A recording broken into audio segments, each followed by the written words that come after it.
That was All right, we're about to go on. okay.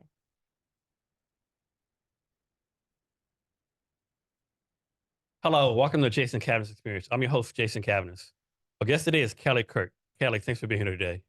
Hey everyone, thank you. Thank you so much. So I always try to start this off with like a kind of softball question. So hopefully this is a softball question. Okay. So you have a 2-year-old kid, right? Mhm. Can you talk about your kid a little bit? Yeah, Okay. she's really cute, really awesome. Uh like really smart, you realize like kids are totally smart and I've had a lot of experience as a teacher. I've had like 10 years of being a teacher. And so I kind of know like how to treat kids and I did a lot of Montessori. So for example, one thing I've done in my house that I didn't have before I had a kid is well, we have a little bit of a difference in opinion, me and her dad on like should she be allowed to write on the walls? I think no, and he thinks yes. So it happens. So I've embraced it, and now, like, on all of our cabinets and stuff, I drew, like, cups and plates, and then I put all of her stuff in cabinets she can reach. Because like, one day I spilled some water, and then she ran and got a towel, and so I, like, suddenly, because she already drew all of everything, like, I started drawing a picture of a towel, and I wrote, like, a T, and then eventually I can teach her "t-t," and then I'll add the word towel. Anyway, I put towers where she can reach them, and I taught her the word towel, and now whenever she spills anything, she can clean it up, and so now if she wants a drink, I'm like, "Go get your cup," and so I've made like, half of the house accessible to her, and I identified it with pictures. So since you know a little about education and what kids supposed to do at a certain age, has there been a time where like, I'm making this up, like your kid's like 11 months old, like my kid's not walking yet. My kid's not doing this yet. Do you find yourself doing that kind of stuff? Um, I think I just under worry, honestly. Okay. Yeah, yeah, yeah. You're like, you're too old. You got it. You figure it Yeah, out. you got it. You got it. I mean, obviously, you write on my walls, you can figure the rest of life out. Yeah, exactly. Exactly. So, did you start this current position before or after you had the kid? The career Yeah. position. The Um, wall to the vault. That Walls happened. of the Vault. That That, happened, yeah, 3.5 years ago. okay. So, was it like you had this kid and was like inspired to start doing this, right? You're already doing it. Yeah, I think I always kind of wanted a kid. Well, I kind of wasn't exactly sure, but I really like love having a kid. Probably one done. And yeah, ever since the start, I think I just always wanted to do something. Like no offense, but I always said like I never want to work for Oreo. I would never want to work for something that's so obviously just not doing anything but, kind of harm in the Yeah. long term. Yeah. So, you spent some time in China, correct? Yeah, Can you yeah. talk about that a little bit? Yeah, after university, I went, well, honestly, like, a little bit of, like, the long story short is, like, how did I end up there is I was working as a bartender, and a manager of a restaurant, and I kinda was just, like, really bored with life, and I used to always go on these mission trips, and so I went on a mission trip overseas, and I had so much fun, like, we were supposed to be building homes, but instead I just, like, ended up, like, somehow, like, the entire neighborhood, like, all the children, more and more and more, just, like, 60 kids all were there, and I got them all doing these, like, activities and games, and I was having so much fun with kids, and then I went back to, my hometown after university, just pretty boring, pretty dull, and I think I was, like, looking for adventure, like, literally every day, every night, I was always looking for adventure, and I couldn't find it, and then, when you're at work, you're just, like, bored, for like multiple hours at the shift. And there was one girl and she was pregnant at the time. And there was another guy who was like extremely sweet and he always was in and out of jail. And he was like they both had lived. Well, one girl wanted to live in Korea and he had done sushi making in Korea. And basically, they spent that whole shift telling me to move to Korea. And so I started studying Korean, and then I just tried to go to Korea, but then they said you had no experience teaching, and I was like, well, I'm really good with kids. And so anyway, long story short, they wouldn't accept me in Korea, but they said, "You can go to China, you can go to Shanghai." And I was like, "Okay, potato, potato. Let me go." And so I started off in Shanghai teaching English. And then eventually I'd started doing improv. And then people found out I was an actress. And then they needed like, everyone always needed like a random person to come and, sing a song or dance on screen or, pretend to be a lawyer. And so I would always just do all these acting jobs. And then little by little, yeah, I had a pretty cool career in Shanghai. And how many years were you there? I was there for 4 years. 4 years. Yeah, yeah. Did you come to the States anytime for vacation? Just was there for 4 straight years. I visited my family. Okay. Yeah, but And so I'm guessing can you speak Mandarin pretty good? a little A bit. little bit. You can get by. Like you can go there, order stuff out the restaurants, and like have a conversation. Yeah, yeah. So, like, actually, at one point, I needed a visa. I decided to like, well, I needed a visa because I didn't want to work full time anymore. And so I realized if you went to the local university, you could go get a visa, a student visa. And so after 3 years in Shanghai, I started actually studying Chinese. And then suddenly I knew all the words because I'd been hearing them for 3 years, and so suddenly I was like, "Oh," like, yeah, I understand so many things. So what's something about China that a normal American doesn't get right? Like some stereotype we have about them that's actually not true, or something about Chinese culture or Chinese people that you wish more Americans knew. Yeah, like, where do you begin, you know? I felt like it was just, like, I absolutely loved living there. I mean, it's pretty tough. I know one thing is that I think they're the number 1 country for adjusting to change. And so suddenly they'll just come up with this like new recycling thing. And suddenly you have to take all your like you can't mix like your wet food with your dry food. And they have like 7 different buckets now for recycling. And you need to learn this new system in a week. And it's only open 2 hours a day and da. So there's like a bunch of this like, but also at the same time, like their transportation's out of control. Like everyone's going for walks. Like there's beautiful park. I mean, it's like I felt like I was in the future. I was offended, honestly, when I was like, what the heck is going on in America? Like, and then it turns out America is one of the slowest to change. And like, what? You know, so I think I just was like blown away by like how cool it was, hardworking. I mean, I just loved it. I mean, Like, what's that meme that's out there for the longest time? If you catch a train from LA to say Dallas, it takes 27 years. right. You know, you can go all across China like 30 minutes. Like Yeah. And it's like Star Trek technology are almost right. It's yeah. insane. The Yeah. buildings look beautiful, and we have bridges crumbling and like infrastructure is like horrible. Yeah. And I mean, definitely there's like a lot of that happening there too. Like I know there's a lot of like empty buildings, but at least I just think, yeah, I think like it's just I don't know. It was very fun to be a foreigner over there. I'm sure, for the locals, it's really, really tough. But Good experience. yeah, I loved it a lot. I loved it Yeah. a lot. Now you live in Shanghai. Were you able to like travel anywhere else in China, like do like tourist stuff, so to speak, or traveling?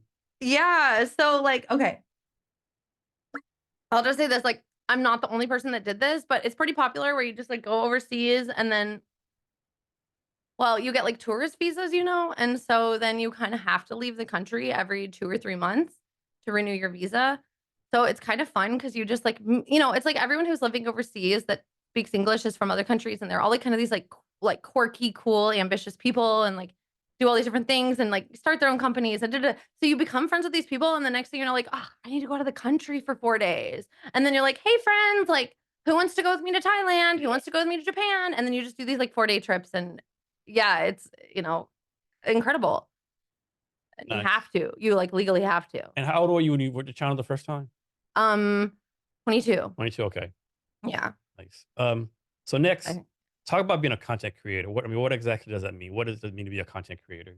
okay. So basically, I'll start a little further back than that. Honestly, it all started where I was living in when I was living in China. My first job was working at this Montessori school where kids did everything. Like that was the theory. Like kids tied their own shoes, and like even if it took them 3 hours and they're crying the whole time, like they would learn to tie their, like pull up their shoes or put on their stuff, and it was kind of like these independent. And so I kind of go about that with my daughter as well. And when we were there, we didn't have the internet. And so they were like, they kind of bossed me around and tell me to do these different things. And so one thing they had me do was write like a whole textbook and start creating workbooks. And so I would just sit there and just hand draw like hundreds and hundreds of pages of workbooks and come up with all these ideas.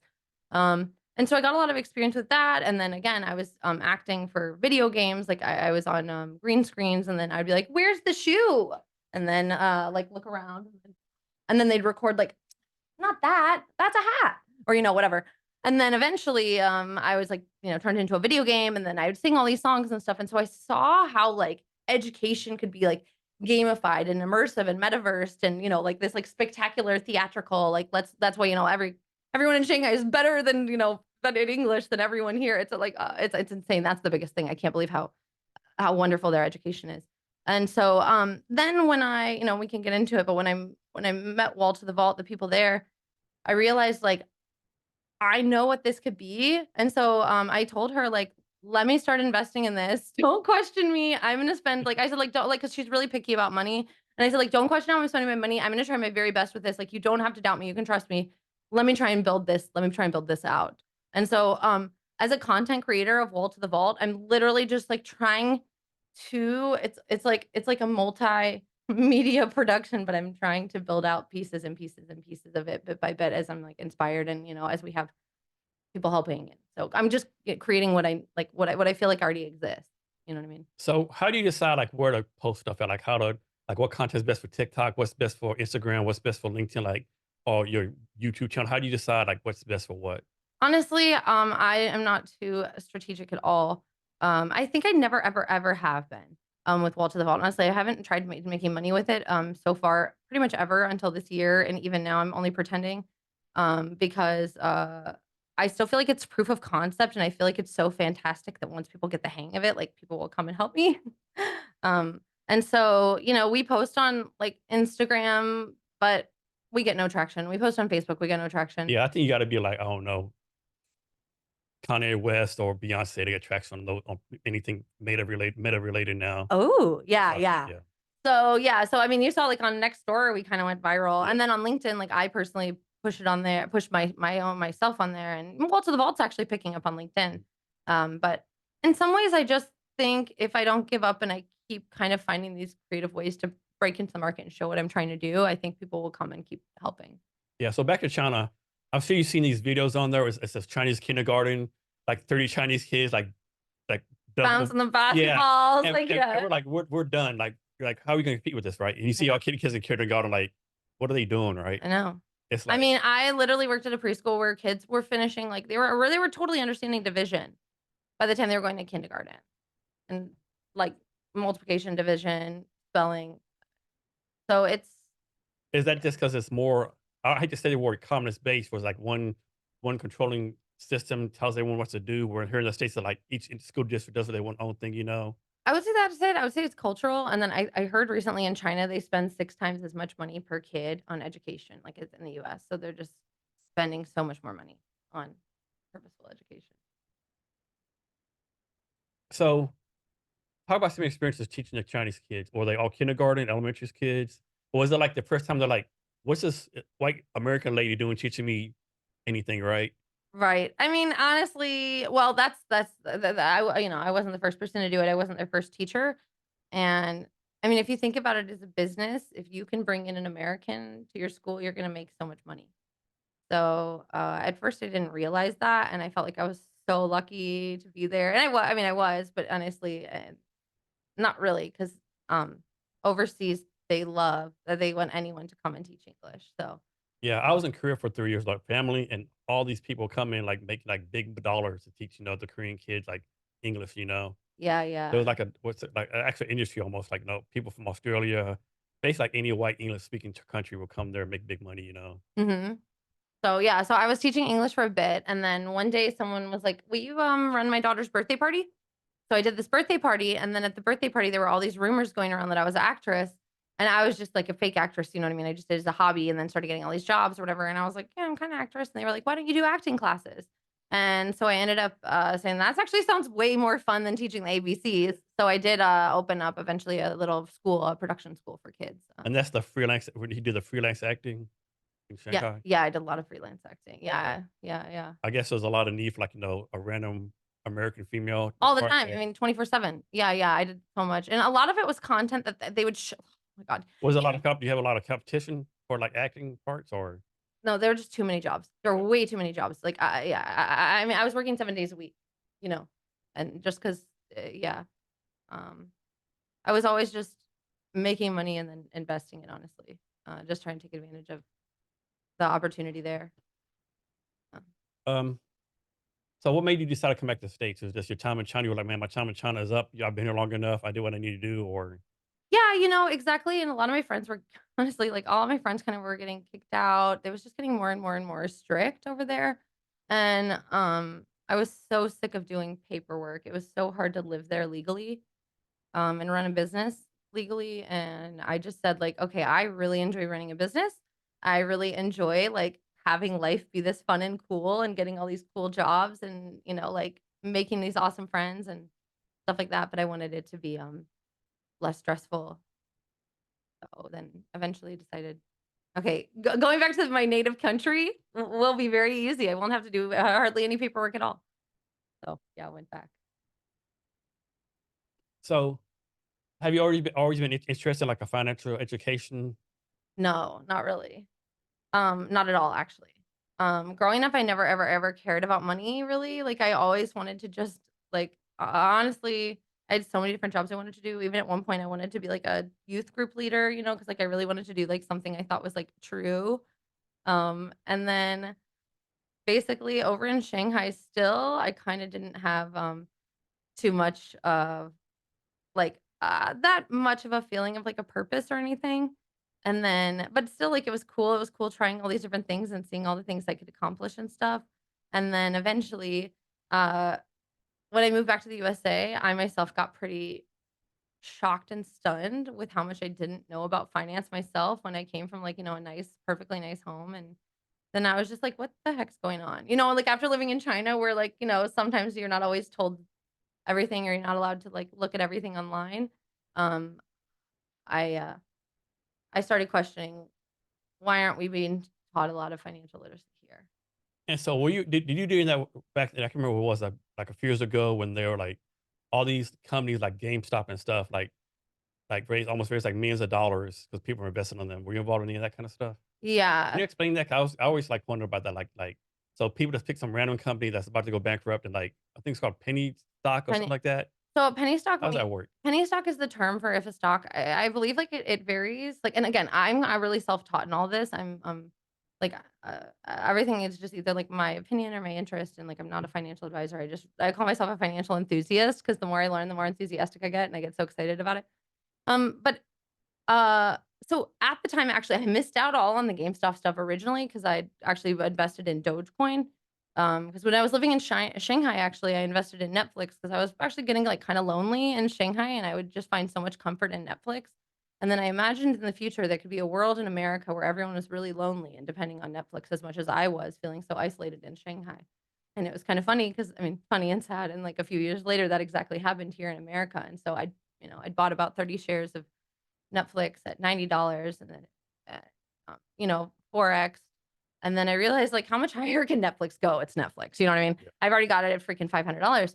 And at that same time, I'd been learning a lot about financial literacy myself. And I'd put money into Dogecoin, but and all of this came from, like I said, I went to the bank and I said like, I need to get a credit card. You know what I mean? Like, and my family, we grew up like on like Dave Ramsey or just not talking about it, or we just didn't talk about it at all. And Dave Ramsey's like, don't, and I would always be like, oh, I don't pay for anything I don't know. I don't pay for anything I can't afford. I would just make that my rule. And I was so scared of debt and I never wanted to learn about it. And I remember I cried once because I found out we had debt in my family. And I was like losing my mind over it because we just didn't learn. And so then I started learning about it myself.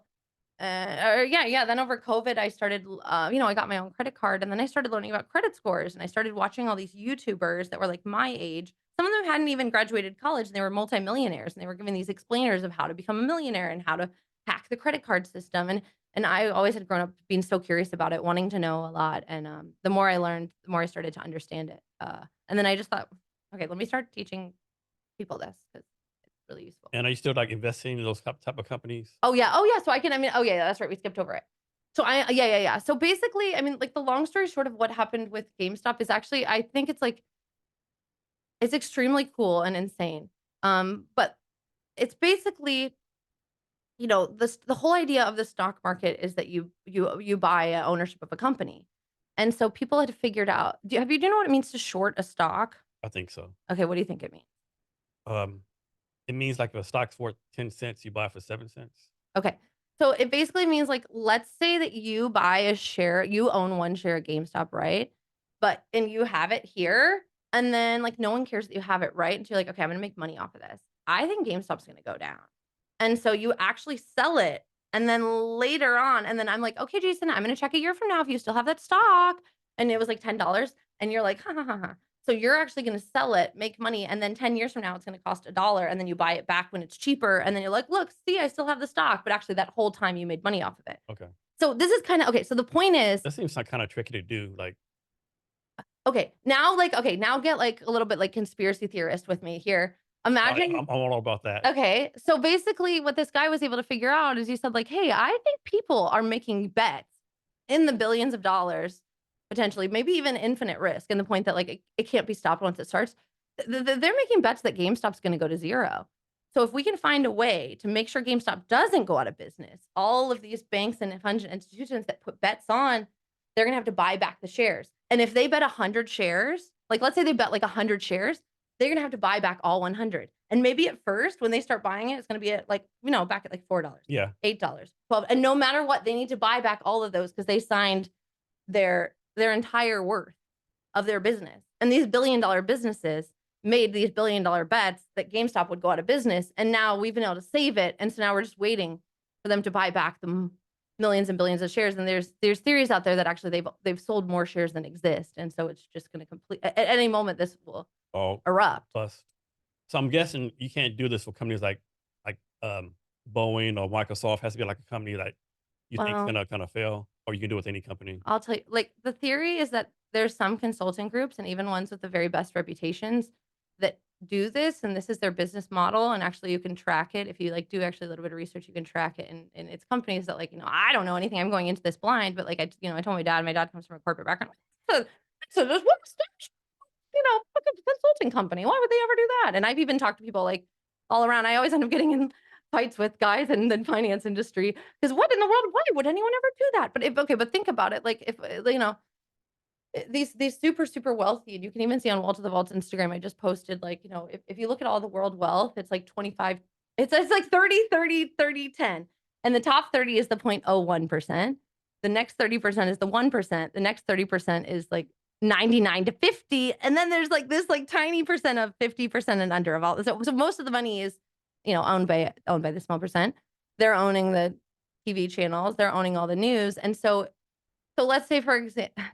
Okay, let's say there was an airline. There's a lot of theories right now, actually, that an airline company is being attacked. And the thing is, they do this over decades, and there's a lot of ways that we can show they did this with Blockbuster, with Rite Aid, with Bed Bath and Beyond, with Toys R Us. They were trying to do it with AMC. They were trying to do it with GameStop, and it's these. It takes a decade about where they pump it up, where the insiders buy in, and this is the insiders buy in, and then the news and everybody start talking about how great the company is, get everyone to buy in, get so excited about these companies, and then over about a decade, they completely bankrupt and ruin the company, and they do it. What's going on? We don't know. Wow, is this wonderful? And then honestly, it's all just to make money for these consultants, hedge funds, banks, and CEOs, and eventually just one by one, continually run businesses out of. And so that's honestly what this GameStop thing is standing for, and that's what all this is kind of standing for, is catching them and being like, hey, this is how you guys are cheating, and you're trying to trick people out of businesses, and you're ruining companies. So if we stand with these companies, then you're gonna have to buy it back. Like your game's over. So kind of a subject, but I've been hearing where there's a company called BlackRock, right? They own Right. they own a lot of stuff, right? And they're like buying up all the single family homes now, right? Right. I mean, like billions of $1 billion. Like I own a house in DuPont. I get an email once a week from someone. Want to buy your house, right? Yeah. Everyone's doing it, right? It's like it seems like I can see why they're doing it because like it's a good investment, right? But then again, like who's gonna be able to buy a home, right? Yeah, it's horrible. It's like completely destroying the economy, you know. Yeah. Yeah. And yeah, so that's really, I mean, it's yeah, it's really, really So you got someone horrible. like someone's supposed to own in the 60s, right? They pay their house off, and they're like, man, my house is worth $300,000. BlackRock gives you, we'll give you $500,000. Mhm. I mean, that's hard to turn down, right? Yeah. Especially like Right. you live in a state like Washington, California, and you got kids like Arkansas or Texas. Go buy another house there and live, you know. But then it's gonna keep people from buying homes. Before that 50-year-old couple would sell the home like a maybe 20-year-old newly married couple, right? Yeah. I think those days might be over. I think the days of the American dream of people buying homes might be over with pretty soon, unfortunately. Hopefully, I'm wrong. Yeah. I really don't, I mean, I know. I know. It's horrible. It's horrible. So, Another thing's crazy too. Always like I couldn't figure out like you want to go buy a house, right? You have a decent credit score, and they say like you but you're allowed to like pay this much in rent, but you're not allowed to pay this yeah, much in mortgage. that's what I'm going to. Yeah, Exactly. you've tried to buy a house, the mortgage is like 2,000, So but you can't do it now. You have to pay rent for 3,000 or something crazy like that. exactly. It just kind of seems like, and I saw a quote recently, and it said like this, like the modern day slaves are not slaves by chains, but slaves of debt, Yeah, and it's getting out of control to the point that no one can afford anything. And it just seems like the system's really broken. And so that's where, so I'll tell you, so they didn't explain it too well. And I don't know if you saw the GameStop movie or whatever, but something that's really cool that's going on, but as people say GameStop still exists, it's still happening. Something that's going on right now is there's this idea of DRSing. And DRS actually, it turns out, okay, like, and again, like, it turns out if you are the CEO of a company, you're not allowed to say DRS. Like, you're not allowed to say this for some reason. And maybe because it's such a strong weapon that, like, they've made some rules against it or something, but the whole idea is if you buy it like, do you use any companies to buy stocks? Do you have any, like No, not really. okay. So let's say if you were to, like, what company would just off the top of your mind you maybe use? Uh, I used American Century in the past. Okay. Um, Maybe Vanguard. Okay. I know some personal people I work Okay. to. Okay. So let's say you had Vanguard, right? So if you bought, a stock and it was held in Vanguard, you don't own it. Vanguard owns Yeah. it for you. And so if Vanguard goes out of business, you just lose your stocks. And so, like, there's kinda, again, I don't know, I'm making this, like, let's say, for example, like, Robinhood was, like, thrown into, like, kind of this, like, whole, mastermind plan, and they said, "Okay, we're gonna make this company Robinhood and get everyone to buy all these stocks through here." But guess what? We're gonna plan on going bankrupt.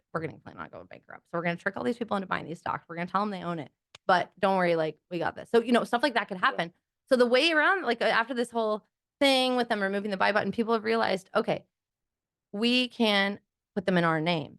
And you do that by cutting out the middleman, and you do it right to the transfer agent and the direct register your shares to the transfer agent. And so the way this is going to we don't need to go into this too much, but it's kind of cool in the sense of, GameStop is like a bunch of gamers, right? It's people who love like solving problems, figuring out how do you beat the boss? Is there any way to possibly beat this? So we figured out a way that 1,000%, this can literally it can make anyone that buys GameStop into like a billionaire. If logically Yeah. illogically, because Yeah. of the math behind this, is if, we buy all the shares and put them all, and then by we, I mean just anyone who wants to. Because if you take it off of that brokerage, you can say, like, okay, let's say GameStop only has 100 shares available. Well, if 50 of those shares now are in individuals' names, there's only 50 shares left to go around and do all this trading with and da da da da da. And then now more people start putting in their name. Okay, now all these brokerages, Fidelity, whatever, only have like 25% of the shares to trade. Da, da, da, da, da. And then, oh my God, there's none left. So at some point, they're going to run out of shares. And as they start running out, a supply and demand, it's going to get Yeah. more and more and more and more and more and more expensive. So we're trying to and by we, it's just that this idea, lock the float where everyone can go through and GameStop every 3 months reports how many shares have been locked so far. And so actually there was a website that was reporting it, and it so far 40% of all available shares are owned by individuals. But for some reason now, the past 2 earnings reports, the number hasn't changed. Even though on Reddit online, people are always posting, I'm buying more, I'm buying more. Even the numbers keep not changing. And so there's just all these like weird things where like the numbers aren't matching up with reality and reality isn't matching with the price. And at the same time, all these new regulations with crypto and all this like Yeah. money and all the more printing than ever. And it's just kind So of like, like, how does the average American keep track of all this stuff, right? Because most people don't have the time, like, to check the stocks every day or do the exactly. stuff. I And, mean, and they honestly, they they trust their person. We use the person they trust and one screwing them over. and then honestly, like if I used to like look at Reddit a lot, and there was one like there's a big theory on and whole Bed Bath and Beyond bankruptcy is actually fake, and it's a way to catch these hedge funds and actually bring power to the people. And there was a huge subreddit, and it was becoming one of the most popular on Reddit, and all this fantastic information, and it suddenly disappeared one day. And so it's like, ah, and so again, it's like, how in the world do you And keep that's where people the conspiracy theorists start coming out of the woodwork. right? And so it's just like it's so hard to keep up with this stuff. You're right. I mean, other than just like, again, when I was in Shanghai, I started hearing Chinese all the time, and then suddenly when I started studying it, I was like, I know all these words. And so basically, again, when I came back to the U.S. and I saw thet were college dropouts, my age, just as smart as me, that were multimillionaires on YouTube, I said, that's their perspective. Like, I think, I bet I could raise my stakes a bit. So I started listening to finance, but, I just all my free time podcasts, just start learning, and seeing what I can pick up. So just make it part of your life, like a hobby. So, like, you see, you're not a financial person. You might know the answer to this, Okay. but let's suppose like someone goes into debt, right? A lot of debt, right? Right. And they decide, no, I'm not gonna pay this off, right? They're like, you know what? I'm gonna file bankrupt. I'm not gonna pay my debt.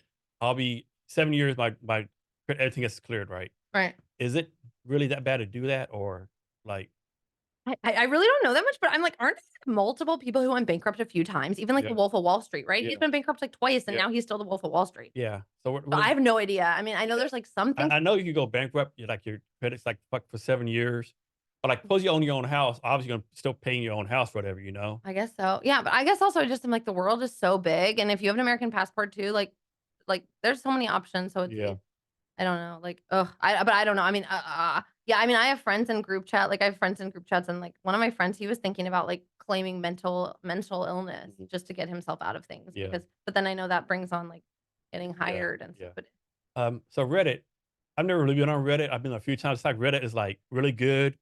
They're like this like cesspools on Reddit. There's like all this like stuff on there, right? Have you had a good time on there, so to speak? Do yeah, you I would say, like, I was using Reddit for, like, maybe, like, 5 years, or maybe, like, more all over China. It wasn't blocked back when I was there, so it was my, like, main source of entertainment. And then especially with all the then at one point I really exactly like you said, no one who has the time for this stuff. Maybe about a year or 2 ago, I deleted all of my social media, and then I deleted everything, like, I really do sound crazy, but that wasn't related to either this stock stuff that I'm interested in or wall to the vault. yeah, Because I just and having a baby and stuff, I just the time is so limited. I'm running a business all by myself, yeah. and I'm really interested in this stock stuff, and, like, I don't wanna waste my time on anything. Yeah, Eh, with me, I took Facebook off my phone, right. and then I cancel all my notifications, right? Right. Like during the daytime, Me too, me too. I get no calls. Only people call me like my wife, kids, maybe a couple of close friends, right? Yeah. But if some like suppose you call me like on Tuesday morning at 10 in the morning and go to voicemail, right? Right. So yeah, So that's one thing I did. with but with Reddit, like, now, honestly, the fact that it's getting so I think, like, now it's becoming like, okay, I remember I heard one time, like, when your grandma starts buying Bitcoin, that's the time to sell. You know what I mean? Yeah. And so I think at this point, like, if grandma and grandpa are getting on Reddit, and then if you've seen it before and you see how they're just destroying all sources of real information, and it's really fun. I mean, there's lots of, like, great stuff on it, but Yeah. it's not becoming, it's being censored. But it's almost too much stuff on Reddit, Like there's so many But if you could rabbit sub holes, yeah, that's true, that's so many true. rabbit holes you go That's to. true, that's true. That's why I got rid of only one focus, and now even then and now, like, it's bot city. Oh yeah, there's so many bots, yeah. But Like there was a thing on I think 60 Minutes like a couple months ago, and there was like this thing called something farm for like Vietnam. There's a Vietnam kid, but hundreds of screens in front of him. He's just like posting stuff and adding right, right, people right, and right, like right. They're like tung, tung, ting, tung, tung, tung, ting, yeah, and there's like like all these screens and phones. Like it's just like yeah, yeah, yeah, man, yeah, it's yeah, just yeah, yeah, insane, yeah. right? Yeah, yeah. So the part of that actually, like, you make me think of, like, I was thinking something lately, like, like Orange is the New Black, and, like, I think, like, out of tune is the new auto tune in the sense that now they have, like, like, fake likes and AI influencers, and, everything Yeah, can be perfect now, is that I think if you can, like, pull off imperfection gracefully, yeah, that's gonna be the new yeah. I hate to use the word authentic because it gets used too much, but mm. you see like these Instagram, all these influencers, looking perfect and stuff, and then yeah. Yeah, I don't know how long that's gonna last or if Yeah. it really could take over, And then my thing too is but we'll see. so you have some people. I'm an influencer. Like, how are you an influencer? You have like 500 followers, right? I Yeah. mean, like this is me. Like, I think I had like maybe 100,000 to say you're an influencer. Right, what's the word, and Yeah, which platform? yeah, Yeah, that's true. you're Uh, kind of an influencer. I would never say that.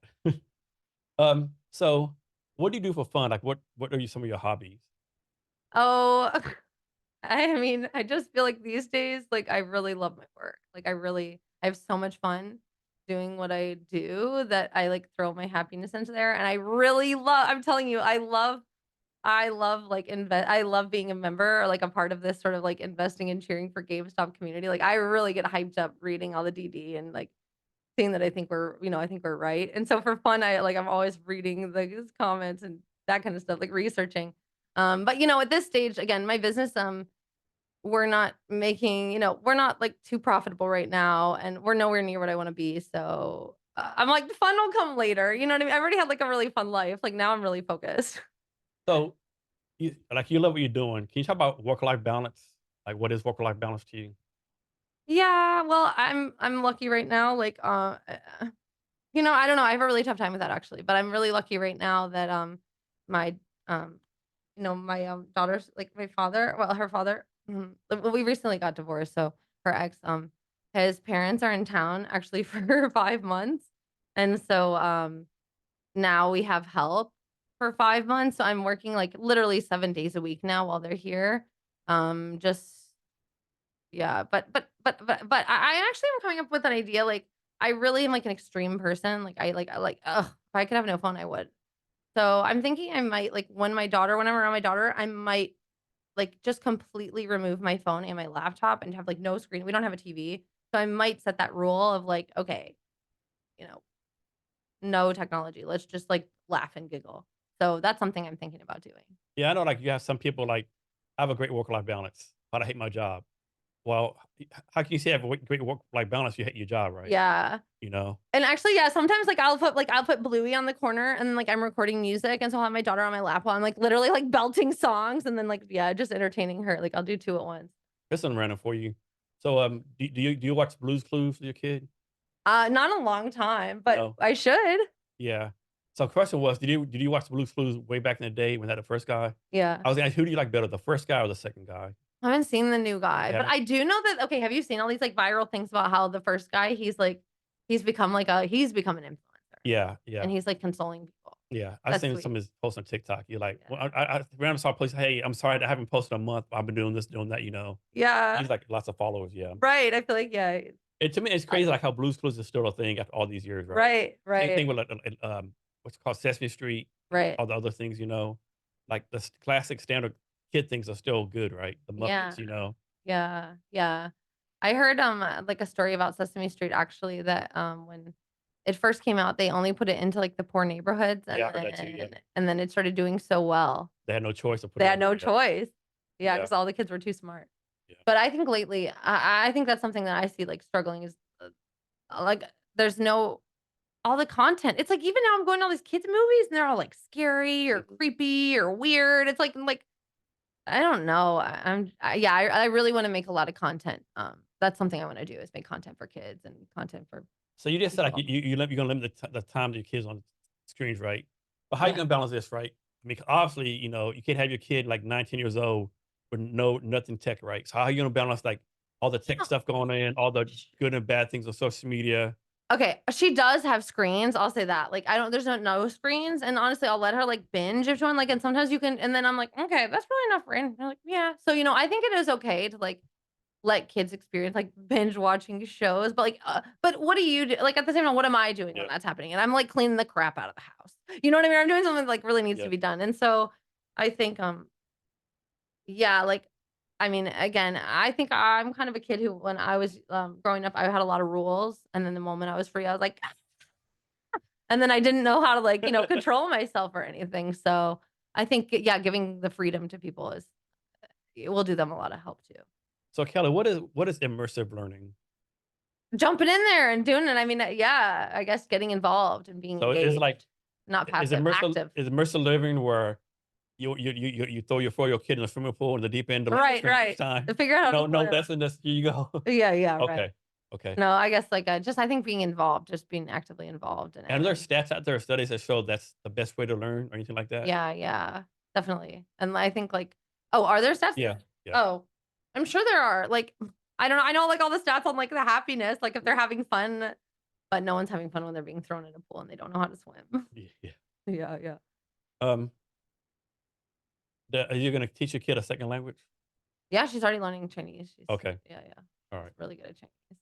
Chinese. And, are you like, what's your thoughts on public schools, right, versus private schools? Okay, so, let's see, I was recently okay, so, another, person I've been recent well, okay, let's see, I don't know, I was just basically like, I heard a funny story about, like, this guy, he's, like, a billionaire, Carl Icahn, and he's an activist investor, and so what he does is he purposely finds companies where he thinks the CEOs are just kinda goofing around, and the only reason the company is failing is because of the CEOs, and so he'll sneak his way in. Isn't he the one who does, like, used to do, like, hostile takeovers? Yeah, yeah, That's yeah. him, So now TikTok. there's rumors that he's involved in Bed Bath& and Beyond, and he's teaming up with the CEO of GameStop, and yeah, yeah, yeah, like, his stock's being attacked now, but anyway. So I went on a binge lately learning all about him, and, what I learned is that when he was younger, he, like, was so smart, and he came from a really poor home, and he always was, like, getting hundreds in all of his grades and stuff, and then he got, like, a full scholarship to a high school, but his parents were like, No, don't go to this private high school, you'll get spoiled." Um and then anyway, he ended up going to Harvard and Stanford or something like that. Okay, so I guess the point is like, okay, I've been to public school, I've been to private school, I've taught in public schools, I've taught in private schools. Um, you know, I don't know. I honestly, I was so one of like depending on which bio you read about me, I went to 12 schools by the time I like graduated 12th grade. Like I've been to so many different schools. And honestly, like it was like I was like, not to like I was like bullied a lot and always had a tough time making friends and all that kind of stuff. And so in some ways it's like, but now I feel like, okay, cool. I can get along with a lot of different people. Like I had all this wisdom of like all that's out there and it made me really open-minded. So in some ways I'm just like do whatever you want. Like do whatever you think's great. And like, public schools come with their problems. Private schools come with their problems. I mean, like I think you just got to do whatever works for your family and your budget and your happiness and your location. And I mean, there's so many factors to it, but um, I mean, and I'll add in one more thing. I worked for a while at a charter school, and the teacher who was going to get the promotion and become like the head of the school was the one, because I was a substitute when I moved back from China because I was looking for a job. He was the one who would put all the answers on the projector and then have the kid literally fill the worksheets in with the answers on the projector. And that's how they would spend the 45 minutes. And he was getting a promotion. So it's like they're just getting kids to give the right answers and then Yeah, ruin it. they So say it's all a lot of times teachers just teach how to take the test versus learning how to think and they stuff just like like that. yeah. So, like, school's like a joke, you know what I mean? I wrote my thesis on when I graduated college. I studied communication studies, and then my final essay, I wrote like, "Are you kidding right now? You guys are about to graduate me. I hardly paid attention. I don't even know what I learned. This is college? You're about to give me a degree?" And then they give me like a B plus. Yeah. So, I don't know. And like, what is college even for? Is it like to find you a job, to help you to think, to, pay the salaries? I think people need to discuss that, Just to right? keep getting money out of people. Yeah. Just to keep getting money. I mean, sooner or later, all the And a little education yeah. first. But what's a better education? It's like university of whatever. But what are you using that education on? Exactly, right? Like Yeah, like I don't know any person who's graduated like 10 years who has a job in their degree. Like I don't know anyone. yeah. Unless you're like I Like guess like a a doctor. doctor or lawyer, yeah. But even then, it's like you hear of all these doctors in like major debt and like Oh yeah. major depression, like like I don't know, Like like doctors and no lawyers, purse life like they balance. don't teach them how to do a business. They're hundreds of thousands in Yeah, debt, and then some random insurance company can put them out of business because they didn't do something right. yeah. And then I heard something like, okay, so I learned like in the 1920s that like you didn't bring it up, but like apparently like JP Morgan and the Rothschild lobbied to get the education system rewritten, but rewritten by the banks. And then apparently also in the 1920s the health industry was also Yeah, taken over and they stopped prescribing anything that was like natural and just started totally yeah, yeah. pharmaceutical. I've heard So that it's like too. Like back in the so day, all them fat cats like J.P. Morgan and right, Roosevelt, all those type of people, right? Yeah, Rockefeller, right, they did all dirty shit. right. So I mean, yeah, like that's where yeah, now I'm doing this like this EMBA that reached out to me online and like part of me, yeah, I'm just like, well, yeah, yeah, it's all a mess. Ignorance is bliss. You're right. Sometimes it is better to be ignorant, right? Right. Because then Yeah. you learn something. Oh shit, this is all going on. Like this, Yeah. and then you realize there's really not much you can do about it. Right. I mean, Right. there is to an extent, but like there's so much stuff. So many people have so much power Well, I over mean, us. and exactly. And so that's at least why I'm trying to do what I'm trying to do is at least like if I can make sort of this like, schoolhouse rock, like helpful songs that help people break out of the, system. So talk about this thing you're on. I think it's called Leadership Seattle Women Solo Bosses. Oh yeah. So I mean, it's just this group of women, and we're all. They screwed up a little bit. Oh yeah, we're it's just a group of women, and we're all solo bosses here in Seattle. Uh, So yeah. this is like do y'all do like a monthly meetup or things, or like how do We y'all meet up support a each few other? times. Meet up, yeah, maybe once a week, and Okay. sometimes do co-working. Almost all of us have ADD or ADHD, so we study well, work well together, and then just give a lot of advice on how to run businesses. Now, how long you been involved with that?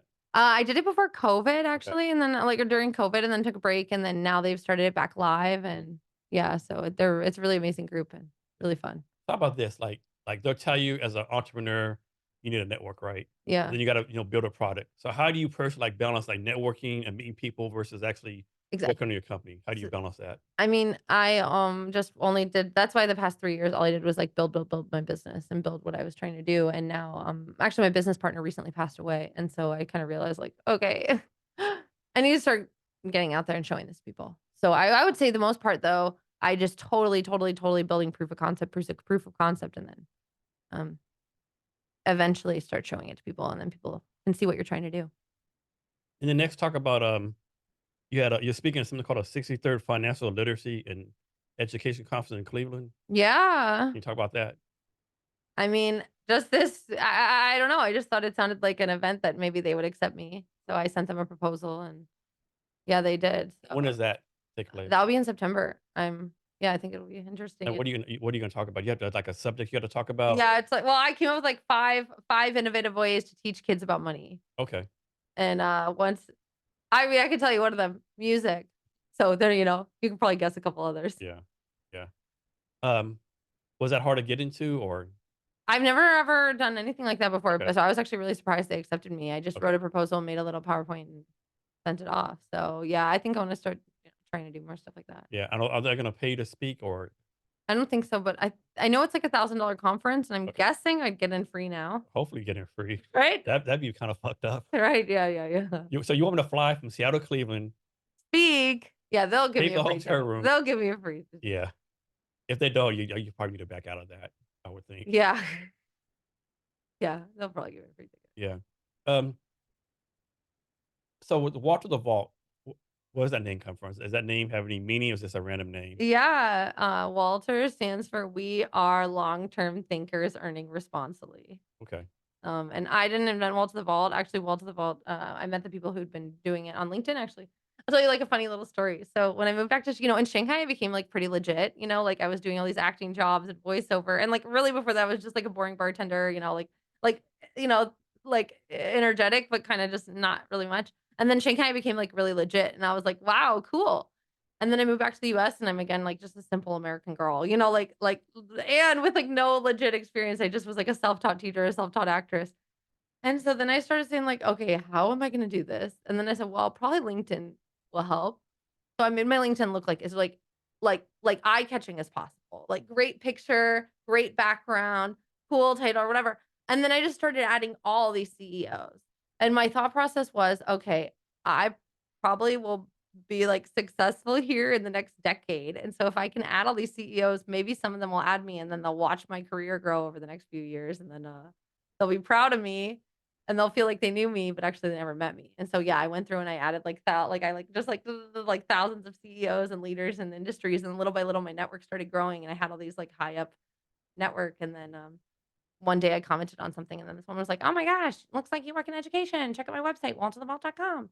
And then I saw it, and I loved the music. I loved what they were doing, and I said, "Wow, okay, yeah, sure." And so then I just started working with them for free once a week, and then I started paying them to let me build it out because I yeah, I've always my whole life too, 1, wanted to do something I believed in, and 2, once I learned about, like, residuals, I just thought, like, why would anyone ever work on something that's not gonna pay them back for their whole life? And so every job I ever worked, I always was like, "Can I become a owner? Can I become a partner?" And everyone would always say like, "No, no, no, no, no." And then finally she said yes. So how many people work for y'all now? Or how many people on the team? We have 3 volunteers, the woman's brother, and he's in his 60s that invented Wall to the Vault, another woman who's helped IPO a children's company before, and then me. Okay. Uh, And then, we have a couple freelancers who've worked about 2 years with us, and then When you say you're building out, does that mean like you're doing all the tech, like all the coding for it, or what does that mean you're building it out yourself? oh, honestly, like I'm trying to make, like a SpongeBob or a Phineas and Ferb, so I guess, like it's mostly cuter than that, illustrations, books, animations, the songs, the classes, yeah, the content, so And is it only available in the United States or available anywhere? anywhere. So how does it work as far as like translating the stuff, like English to Mandarin or English to Germany or whatever? Yeah, well, I mean, we we have some of this. So I knew, like, I have like a guy in like Sri Lanka that's worked with me for a while. So some of our episodes are translated to Sri Lankan. But and then I have some that are in Italian, but most like just randomly I used the resources I had. But we're working on getting the books translated in Spanish. You just have to ask a trusted person. I mean, it's precious, I don't know how they're saying what you're saying. So yeah. Yeah. So how important is it for an entrepreneur to be creative? Ooh. Well, I've always heard like the number one thing you need to do as an entrepreneur is pivot. So creativity helps you pivot. But also at the same time, if you're too creative, then you're probably gonna get distracted You, and not you get kind things of done. unfocused and stuff. I guess so. Yeah, yeah. Yeah. I did like your LinkedIn profile. It's like so creative. Like you see you're having fun. Right. You see some other random for like, dude, like I would never buy anything from you, just like a little doll and stuff. Yeah, yeah, like, it's so funny, recently I was trying to hire someone to, be a like a writer for me, a copywriter, and I was, like, browsing all of LinkedIn trying to find people who had that open for work link that had the keywords, and only one had a clever, like, one-liner, and then the rest were, like, copywriter, writer, and all these, like, boring, Yeah, and I realized, like, dude, grab life by the balls and write a funny one-liner if you're a exactly. freaking writer Yeah, already. You know what I mean? And so that's kinda what I'm trying to do with my LinkedIn too, is like I came to play, like I'm yeah. trying to make this, like, Like amazing like show, amazing yeah, content, so be different, right? yeah, So different. yeah. Be fun. So many people like so freaking boring. Yeah. But just like you like you see a resume, all these resumes like from the 1980s, Providence font, black and white. Like Yeah. I want to have a look at a resume that has someone's picture or something, or like maybe a pastel color. I know Mhm. all the HR people. Oh no, don't do that. Do the standard black and white. Like Yeah. Yeah, that's true. It's risky, but yeah, at but the then same time, I just think, like, if you just find, like, what works for you and find your way to be yourself, through your resume or through yeah. So what's your role with Walter Laval? Like you're the CEO, just a content creator. Like what's your actual role? my role is director of content innovation slash partner slash leader, honestly, because well, like as I said, my business partner just passed away on Christmas Eve. And so yeah, she owned 51% of the business. It's been handed over to her husband. And now basically, yeah, the three of us are just I don't know, like, yeah, just like representing and trying to, Yeah. make it. And you've been there. You said like 3 years. You Yeah, said. 3.5 years. And are you doing anything else on the side?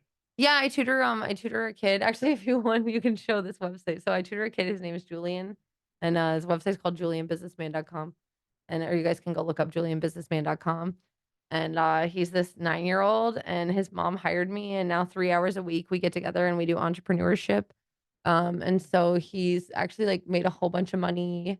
Oh, Julianbusinessman.com. Yeah, exactly. Julian Businessman, there he is. So, like, yeah, he's this Um, yeah, there I bet if you just, like, type it, it'll show up. Yeah, so so I tutor this kid also, and so his mom and dad have experience in, like, children's marketing and children's, content, so you can see, like, we wrote raps and wrote music videos and designed all this, merch for him, so, like actually, I went to New York and helped him film the bucket wrap one, and and he's it's 9 years old. yeah, yeah. So he's just like a 9-year-old kid, and we, do a lot of volunteer like, he raises a bunch of he actually, like, raised, like, $300,000 last year for different charities, and then he himself made, like, $13,000 last year. And so, like, how did he come to do business with you? Right? Do you have like application process? Hey, if you're a 9 year old kid, want to make some money, Right? apply with this. Or how did It it? was his mom's idea, like Okay. yeah, they'd had some, like, classes before, and then they were just like, "I think you can keep up with him, like, he's always been." So, I'll show you, like, if you wanna see something really funny, this little music video they did, so we wrote this song, like Here. yeah, this is kinda cool. This just finished, like, last week. So we wrote this music and storyboarded it, and then his parents did the filming for his dog bowl that we designed.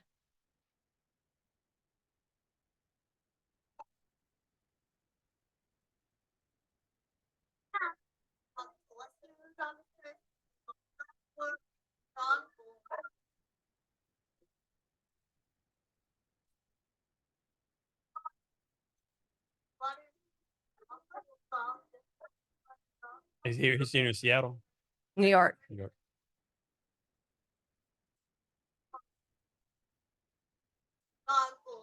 Okay. So, like, why would this kid even go to school? Right? Yeah, I know. He's skipping school later this week, and he's going to an SEO conference that we found Yeah. online I for him to mean, go like, to. of He's course. so over it. I mean, of course, you got to learn basic stuff. Like, and of course, schools maybe good for social stuff. Learn how to talk to kids and Right. stuff like that. But like, We're looking at, like yeah, we, like, look at balance sheets during his tutoring and, like I mean, yeah, like there's a young lady out of Arkansas. Her name's Kylie something, right? She runs a store company called Kylie Lemonade, yeah. and it's worth like almost like $10 million. She's 13 years old. Like, why is he going to? Why should he go to I school? Right? honestly feel like almost every kid could be like this, I if do you just too. gave them the chance, and Yeah, that's even, like, my own daughter, like, she's like yeah, like, they're so smart, it's just sometimes they can't communicate and very yeah, well. and they have the thought And the process. So limits. yeah, and the thought process is so different too, right? Yeah, They think yeah. of stuff like adults would never think of, right? Right. Yeah. So, yeah, so I tutor kids in entrepreneurship. I have just 2 kids I do, and he's the one that's more serious, and then, yeah, that's mostly the 3 things would be investing Yeah.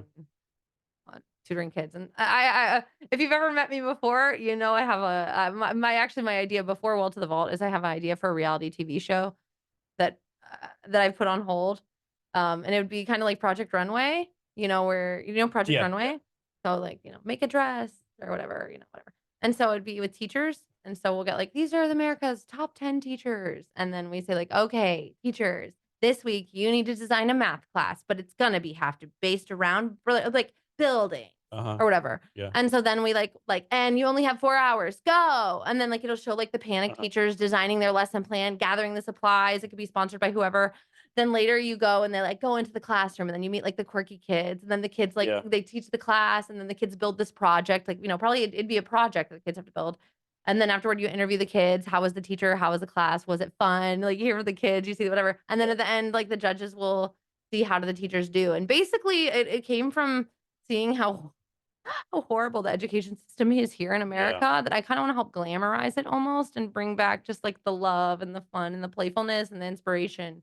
Um, so yeah, like I think giving voice and creating like yeah, I think like a cool like reality TV show about teachers that hasn't been done yet. Stuff like this, just bringing voice to the underdogs and the Yeah. people who are. And another thing about the school system, of course, I'm a capitalist, right? I don't Mhm. believe like socialism or communism, but still, like it's so I'll use Dallas, right? So there's a neighborhood in Dallas called Highland Park, old money, right? Homes are like 10 Mm, and $20 million, mhm. like money's no obstacle, right? Right. And then you have the schools in Dallas in the South Oak Cliff, like South Dallas South, right? People like kind of not well off, single parent homes, people on welfare, right? Yeah, each school is funded by the property taxes Right. in their district, right? So obviously, Highland Park has way more advantages. And then like Highland Park says, hey, um, we need we want to do a band trip to San Antonio. We need money.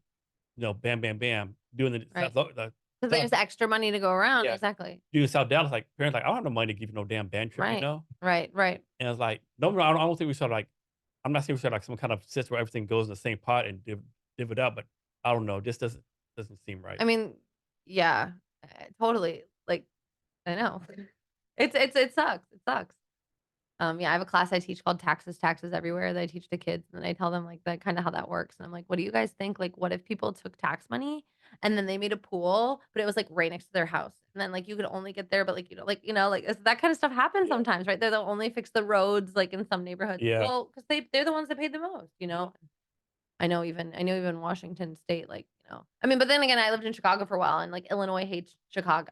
You know what I mean? Because they always get all Yeah. the money. And even Yeah. Yeah. they're like, we're talking about all of Washington State, not just Seattle. You know Yeah. what I I mean? And know. so I Yeah. think Seattle gets that same Everyone treatment. thinks Seattle, then you got Yeah, stuff and like the again, Tri-Cities, Spokane, Yakima, but Eastern Washington. all of that like just brings me back to that analogy of like, like they say like the ants in the can or whatever. Have you heard that story of like the can like they start fighting and like they're fighting amongst like all these like ants are working the can and then it shakes and they're like you bumped into me, you bumped into me. And they don't actually look like outside the can and see who's shaking the can. Yeah. And so they just get mad at each other for Yeah. bumping. And I feel like there's so much that's like, like who's shaking this can, you guys? Like That's a good stop. point, right? It's Yeah. always this group against this group, that group against that Right, group. right. It's like But it's like, of course, that's just distraction. So we don't like, you know, actually look at the outside. root cause, whatever. Yeah, it's insane. Mhm. So talk about improv. Yeah. Fun thing for you to do. Yeah, like, honestly, I always, before I went to so after university, before I went to China, I went and lived with my aunt in Florida, and I lived all by myself, and then that's what I said to myself. I said, "What if I always wanted to do that I was too embarrassed to do?" And then I did improv. I just for some reason, look, okay, like, you can't just suddenly decide to do improv, especially if you've, like, grown up somewhere for a long time, and then all of a sudden you're like, "Okay, guys, I'm gonna try and do improv." Like, that's like saying, "Okay, guys, I'm decided I'm funny." You know what I mean? Like, no one's gonna so And improv, that's like the show, like Whose Line Is It Anyway? They say, exactly. hey, Jason, you walk into a 7-Eleven and someone does this, or whatever. Yeah, like, "Give me an idea, 7-Eleven, And so go." there's no practice. You just go there and they say, do this. You got to do it right. Right, exactly. And so improv, is improv like always like comedic or is like kind of serious sometimes, or always like really trying to makes people laugh. There's a book about improv called, like, Truth in Comedy, and so usually, like, they say, like, the honest like, sometimes when things are more real, it's, like, the funniest, Yeah. and so when Yeah. you're like, "Oh my god, where's my robot?" No one even cares, but if you let yourself kind of be vulnerable, people like that better. Although there's some like really well known or famous improv people out there.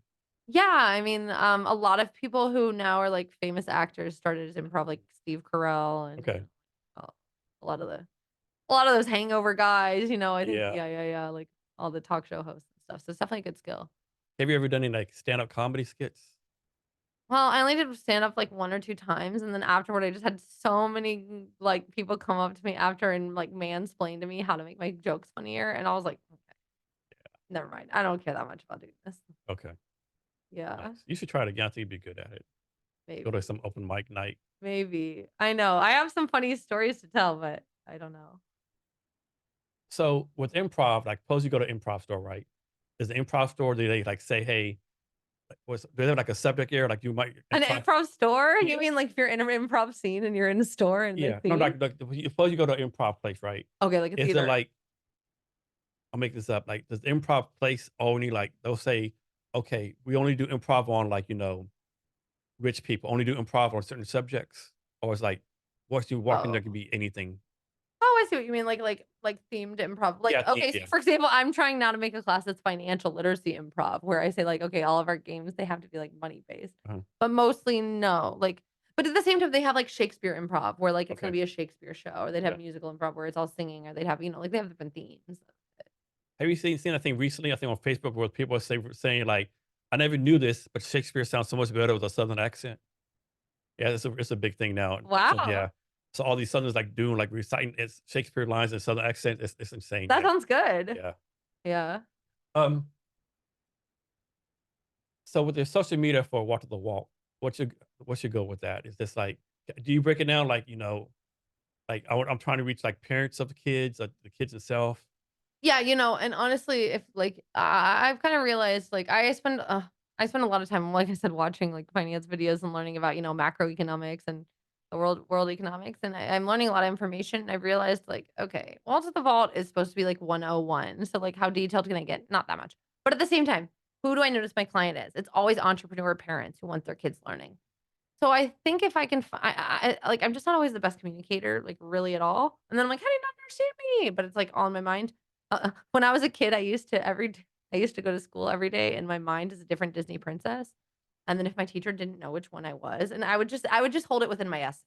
Like, I never would say it, I wasn't dressed in the costume, I just would, like, know it in my Like, mind. how dare you not know who I am Like, today? how do you not know I'm Pocahontas today? Like, are you kidding? I'm Belle today, you don't know that? Like, Aren't you the teacher? right, aren't you the freaking teacher? And then, my whole day would be ruined when they couldn't psychologically, like, tell which princess I was, so, it's kind of that same thing with a lot of these things, so, yeah, so anyway, with what's about social media, I don't care, with my LinkedIn, like, I'm here to kinda make noise and, like, stand for the people, like, what's that, like, when the spine of, like, one man stiffens, the others get Yeah. tall or whatever. Yeah. And I realized, like, if wall to the wall can be more of a source of information and the reason, like, I start providing this information when I'm getting so pissed off, that's awesome. So, yeah, I think I need wall to the wall to be a bit more of a source of information and a little less cute cartoons.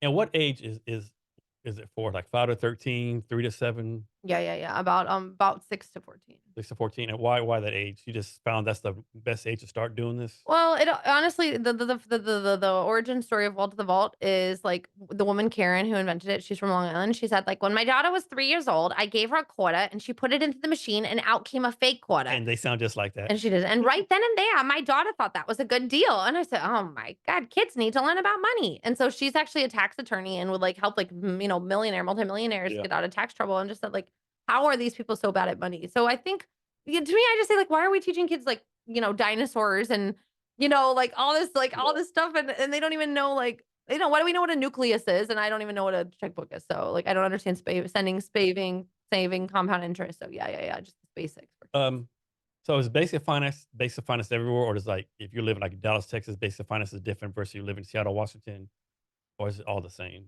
What kind of finance? Like basic finance. Oh, I mean, again, okay, so for example, one of the episodes I have, like, it's like the kids get a gift card, right? And then they go to the store and they're like, woo! And then the brother just like instantly spends the gift card. That's like me too. If I get a gift card, I'm like, let me spend that. And then like next thing you know, like then later on they actually have something they want. And then she's like, oh, where's that gift card? Oh, I already spent it. So I mean, that can happen universally, right? It's just sort of more these like mindsets and like, like you saw in the pitch I did where like the brother and sister both try to get a job dog walking, and then one negotiates to get paid $5 more an hour, you know? And so it's that, like, that's universal. Like, Yeah. nobody ever taught me how to know how much I'm worth, how to be worth more, how to ask for money. I literally was always like, "You don't need to pay me. You don't need to pay me." Even now, I'm freaking doing that. Yeah. So at least I can, talk the talk, and then eventually walk the walk. Yeah. Um, how does like stuff like cryptocurrency, Bitcoin, all that kind of stuff play into what you're doing? It's something like we God, it's something, it's you gotta address it, but I don't want it to date us as well. That's where, at the same time, that's where I just keep coming out with content. Um, but it's definitely here to stay, and I think I think blockchain is here to stay. I'm not sure about Bitcoin. I have a new theory, but yeah, I have a new theory. I'll tell you, but you don't need to I don't need to go into the details. But I kind of think, according to like the people I've been talking to, I have a theory, but I'm always wrong. That Bitcoin's going to become irrelevant here soon. They're going to pump it, dump it. Bitcoin will become a thing of the past, and now crypto is going to stay the same. There's just going to be a new leader, but it's going to be that whole grandma's buying crypto in the sense that everyone's like, wait, Bitcoin's not around anymore. What's this new one? I don't trust that. And then actually, like, so I think crypto's here to stay. I just don't know if And then but what's that I don't thing? know a lot I about it. think remember they used to have a thing called Ethereum, something like that. Oh, Ethereum, Ethereum, yeah, Ethereum. and I saw where like it ended up being a scam, and they ended up proving the guy in charge of like some scamming people Oh, or so this is something. okay, again. So this is FTX. This is FTX. And so this is, again, this all ties into game stuff too, in the sense that, like, so here's like, so like, when people are giving money to Robinhood or whatever, whoever, like, again, it could be anyone, or Robinhood, whoever, to buy these shares, that money has to go somewhere, right? And you have to get back a stock. Some transaction has to happen. So a lot of people think FTX is this digital platform that was having, like, all these tokens and stuff, and they had like tokenized shares. They had digital versions of AMC shares. So anyway, all this stuff. Yeah. It was like 100% a Ponzi scheme, fake, that whole FTX thing. And Yeah, that's so bad. that was just holding money that people were pretending to be investing in, actually. Here's one. If you remember way back in the day, people were checks, and people like they would just write checks of a lot of money. What do you mean I have no Right. money in my bank?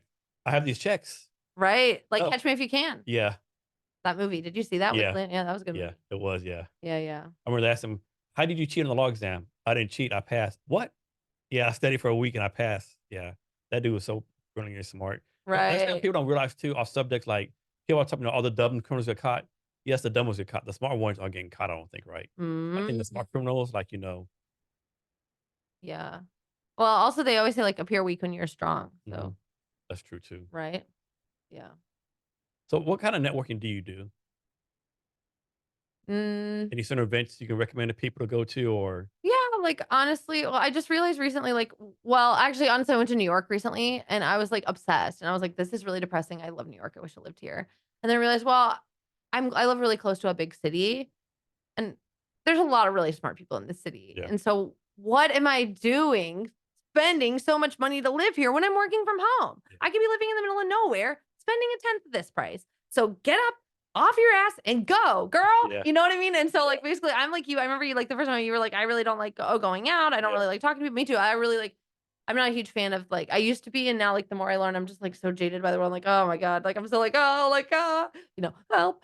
So, but at the same time, it's so fun talking to people, and what I'm doing is really cool and fun, and people like it. So yeah, I just go. Lately now I'm going into all different events, and as long as it, like, at least 50% applies, I go, because I just think there's so much you can learn. Yeah, I just, like, love learning and listening to people, and yeah, like, So, when you go to a networking event, and it could be anyone, how long does it take you to decide? Okay, this is gonna be a good use of my time, or like bad use of time. right. Usually I can tell within 5 or 10 minutes if I get there. Really? I used to get a vibe, right? Like Yeah, yeah, you yeah. walk in, you see like everyone little clicks or something or whatever, you Yeah, just like you yeah. get a vibe. Like how do you decide like if it's gonna be actually a good use of your time? I don't know. I'm just one of those person that believes, like, everything happens for a reason. So I always say to myself, okay, there's some reason. You know what I mean? Wait for it. Something's got to happen. And so usually, yeah, I mean, if I'm really having a bad time, I'm like, okay, maybe I haven't met enough people. Mm, You know what I mean? So I just feel like I try not to give up, and then, or I'll just, like, evaluate the room or whatever, and then finally I'm just like, okay, I'm out. But that's why I really love going to things by myself. yeah. Is because it's up to you when you go and when you go. Like I said, you never know what you're gonna get out of the event too either. Yeah. You might go to an event with the intent of like doing something, then something totally unrelated opportunity comes up. Right. Exactly. So Like, yeah. but like on Thursday, I got invited to this NFL draft party up in some casino by a person I just met. And so I went there because he wanted me to meet some maybe people I want to invest in the company, right? They didn't show up right, but so I was at the VIP table, right? The guy next to me is a guy named Don Rivers. He's running for governor, so he's gonna come on the podcast like 2 or 3 weeks, right? And like I had no Right. idea, See? just by going to this, Exactly, exactly. The most random amazing yeah, things can happen. this And like, governor candidate gonna be on the podcast. right. I think so. Exactly. It's you've got to like there's just nothing bad that comes out of it. And like you always get snacks, food, like That's meet something too. people. Always joke Yeah. around. If you're an entrepreneur in like Seattle area, you don't need no money for food. Just Right, right. Just go to the because every events. day there's some kind of event, right? Right. Yeah. And you You, see all the cool places. Yeah. yeah, It's just like you at least get a free slice of pizza and a beer. right, What right, else do you right. need? Right. Yeah. It's awesome. So I'm loving that a lot. And I'm going to a hospitality, like on Monday, I'm going to there's hotel hospitality, some networking show that I'm going to. Cause like, I don't know, like a hospitality customer service. Like I'm sure I'll learn something. Yeah. So yeah. And so this is harder for me to believe, but you've only pitched 2 times. The one that we did at Columbia Tower and the one at Yeah. the You've other seen one. both. Yeah. That's Yeah. hard for me to believe you only did it twice. Yeah. Such a natural. Oh. So are you gonna like start doing more pitches or what's your plan with that? Or like, Yeah, I guess, like, I mean, I have to, you know what I mean? It's like, again, I was nominated for that award last year by my business partner, and I told her, like, I said, "I really don't wanna win the award," that's why I said at the first. She said, like, "Let's nominate you," and I was like, "I really don't want an award." She said, like, "Kelly, you gotta start getting used to winning awards," and I realized, like, that's true. I'm trying to make this, like, this epic show, so, yeah, it's probably gonna win some awards. So, at the same time, too, with this pitching stuff, and, it's with so much of that stuff, I'm like, "Okay, fine, I guess yeah. I'll go pitch a I mean, bunch." it looks like it's a But way. it's Is it good? Is it a waste of time? You do it too early, right?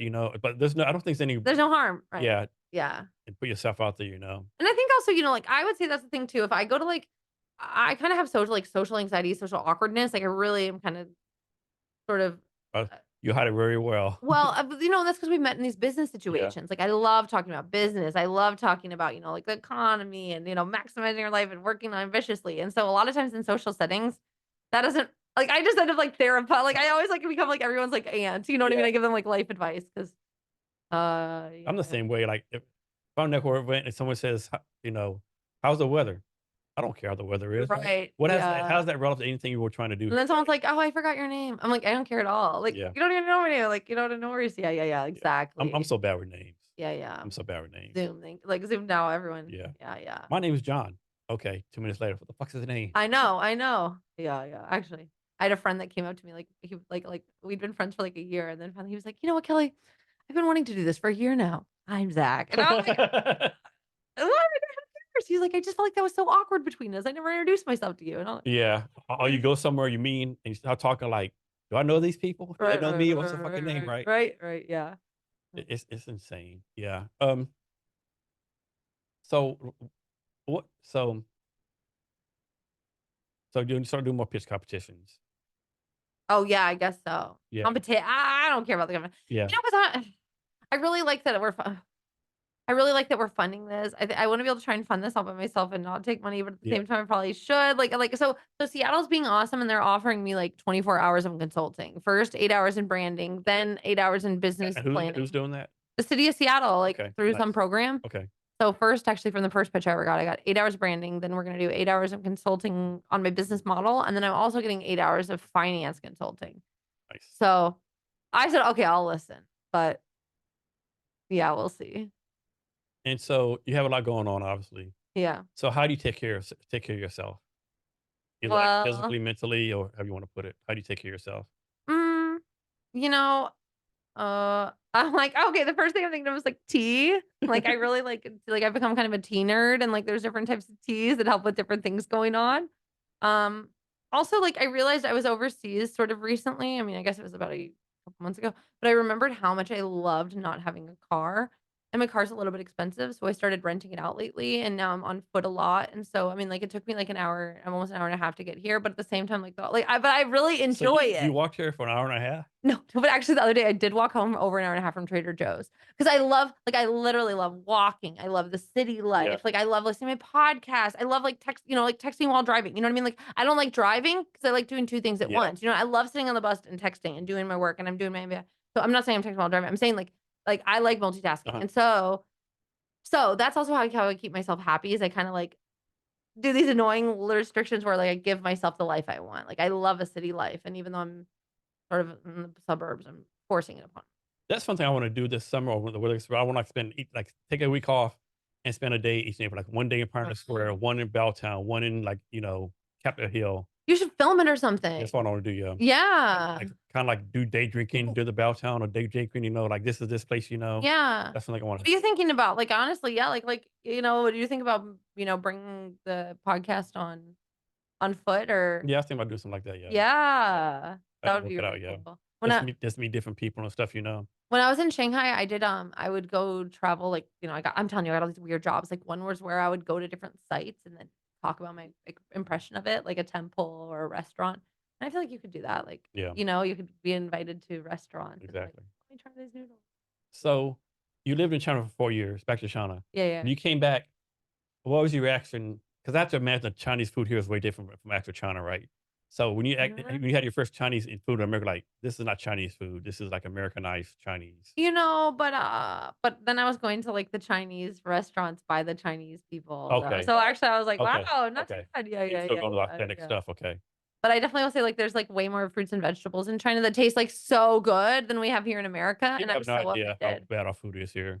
They have no idea. Like, even the fruits and Yeah. vegetables, there's more options than we have here. I'm just like yeah, Food everywhere tastes better than here. I just remember, like, being, like, really naive, and I remember, like, I just always, like we made fun of Mexico, made fun of Canada. I always thought America was the best, and then I go overseas, and I'm Yeah. like, "What the heck?" Like, Yeah. it's not Like, that you can just taste the fresh I went to Vietnam for 10 days to September with my friends, and you taste the fruit like, oh my god, you taste the freshness. Yeah, yeah, yeah. So, I know, it's like yeah, exactly, it's so frustrating, like, it's really tough, and that's again, like, the ignorance is bliss, and, like, it's tough to, like, know all that and see nothing changing. Yeah. So what's your take on the Seattle entrepreneur scene, founder tech scene? Ooh, I'm loving it, I think it's, like, really embracing and supportive, and, it's fun having a project that's a little unique. I would say probably I'm at, like, a little advantage in the sense that I'm not doing something in, like, cybersecurity or, software development because, like, a lot of people here are. So it helps me, like, stand out, and then I guess, like, again, the fact that all these people are offering to help and, I heard something, like, about how, like, Seattle, like, in general, like, people often just stay home a lot. 'Cause I notice when I go to these events, I'm meeting, like, like, the heads of theaters and, like, some governors, like, I'm really like you too, you're just like, "What in the world? How am I, like, stumbling?" Like, I'm not even that big of a deal, and now I'm stumbling upon, like, Yeah, the like, who's who. how am I sitting next to the candidate for governor right now? Right, or like the head of like the creative economy. You know what I mean? And so at the same time too, you're like, wow. So part of me thinks like, but that was kind of my thought going into Seattle is like, California's pretty intimidating, but Seattle like seems cool and maybe I could thrive there. So I think, and yeah, it's just like and then here's the other thing, like from what I understanding, like Seattle's really trying to get people to stay here. And so they're really investing in people. So yeah, I just feel like it's a great place to be an entrepreneur and there's so many cool events and Yeah, like I said, you could go to an event every day if you want. right, yeah, Probably not the best use of your time, but right, but yeah, at least 1 a week doesn't yeah, hurt or yeah, at something, least one a yeah. week, yeah, yeah. So what's some of your, like, favorite things about living in the area? Well, I mean, 1, it's just so beautiful, and then 2, exactly, just I love, like, being able to learn from all these people. I think in college, I was so excited to, like, be away from a, strict home and, like, "No one, no rules, nothing matters." And I actually then I ended up working. I was working at a concert venue, and I worked there for 4 years managing a venue, and I just was so over school. So I think I'm enjoying, like, learning now, like, learning from people, and so I think, yeah, just the minds around and all the opportunities, yeah. The introverted extrovert, I feel like a Yeah. lot of Like, I'm a big time introvert. Actually, on the Myers-Briggs, I'm a INFJ, like, there's only 1% of the world, so, like, I'm really introverted, right? wow, yeah. I mean, for example, suppose I go to a networking event, right? Suppose Mhm. there's 100 people there, right?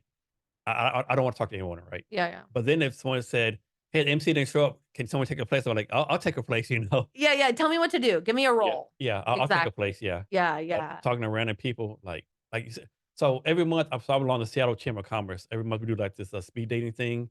8 people tip you got to do a 2-minute speech. I fucking hate doing it, right? Like people are like, I'm Mary Jane. I do this. I'm thinking to myself, that's very nice. Like, Right. but then like putting me in front of a crowd, I'm like, I'm golden for some reason. Yeah. Yeah, yeah, yeah. Yeah. I think I could do the same as you, right? I'll lead Yeah. it, but Yeah. And yeah, people are yeah. like, why? I said, like, you're talking like 50 people, like you probably don't know any of them, Like You don't care what they think about you, you know. Yeah. Or you talk to somebody one-on-one, it's like more personal, I but went to an event last night. Speaking of 50 people you don't know, I went to some event last night that apparently is like really exclusive. So like this is like interesting. Actually, I was thinking about this. Like it's some guy who used to work at Google and then now he's like famous because like he goes all around the USA and like plans these events and then they just like are pop-ups, but then like you have to be on the list or you yeah, like follow like everyone's like, how'd you find out about it? And someone was like, I follow him on blah blah blah. I follow him on Twitter. No, no. yeah, And then I just had seen it on Eventbrite, but then it disappeared like yeah, later. And so I was like, okay. And then I went and it was like an okay event. But then anyway, the point is I was like, wow, that's like an interesting lifestyle. Like yeah. you become super Mm. successful and then you just host these networking parties Come meet and me. yeah, exactly. And then like there was just like a hundred people Like there. you're the draw. Yeah, it's like Gatsby or something. Yeah, yeah, that's good, yeah. So I realized like, wow, that's a lifestyle. You can just become the party person. And some of the events you go to, you're like, "Man, I'm glad I came this I met a lot of good people." Other events you go to, "Oh my god, I just wasted like 2 hours of my life. It's so Yeah. horrible." Yeah.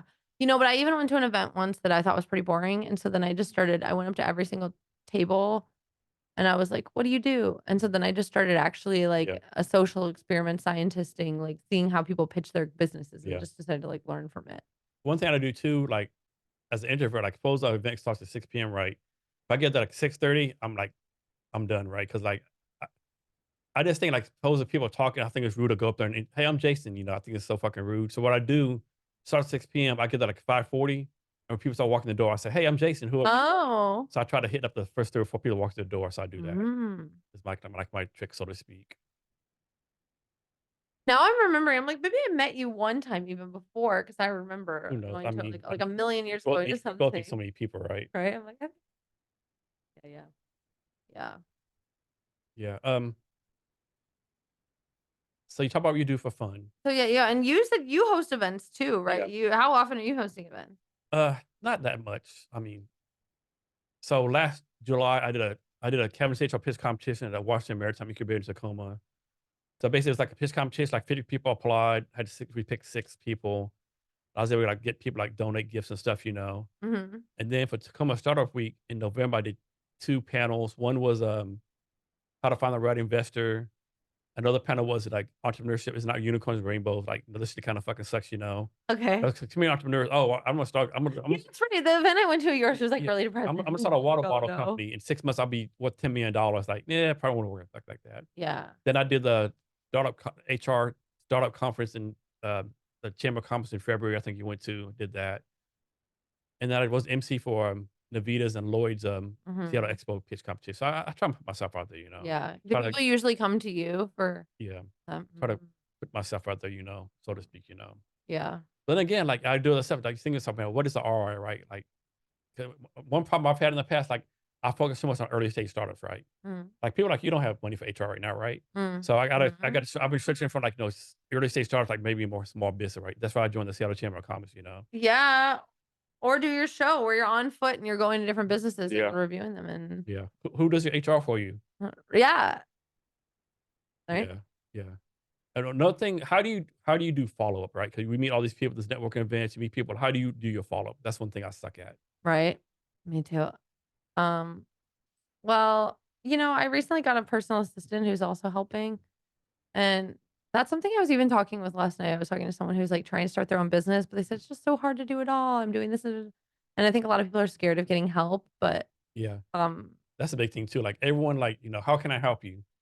But if you get asked that, how can I help you? You're like, you're almost like most people like freeze up. Like, well, I have to say nothing because I say I need help. That makes you look weak and stuff, you right. know. Or well, no, everyone needs help. Yeah. Like someone told Yeah. me at least once a day. No, they said not once. They said every time you eat something, you should ask them, how can I help you, and how you can help, and how vice versa, right? Yeah. Like who can you introduce me to, right? But Mm. like I suck at that too, right? Hmm. Like every time someone like after the podcast, you'll probably, hey, Jace, what can I do for you? I'm like, Oh yeah. uh, You're right. yeah, Oh yeah. I was like, oh yeah, I didn't even think about that. How can I help you after this podcast? How can I help you now? yeah, yeah, But yeah.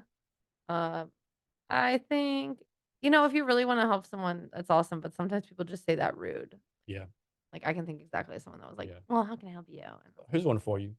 Everyone said no, give value, whatever, right? But let's suppose you've helped someone out, maybe we'll say 7 times, right? It's nothing really major, but that's 7 minor things, right?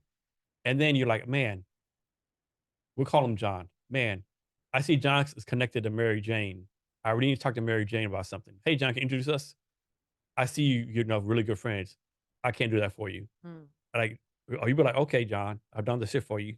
Fuck you from now on. Yeah, Or do yeah. you like keep on helping them out? You like, are you like petty like I am? Now, fuck you, John. I've Yeah. done all this shit for you. Right, You right. can't do one fucking introduction. Right, John, come on. Yeah, yeah. Okay. So, You're like me. I'm petty like that too.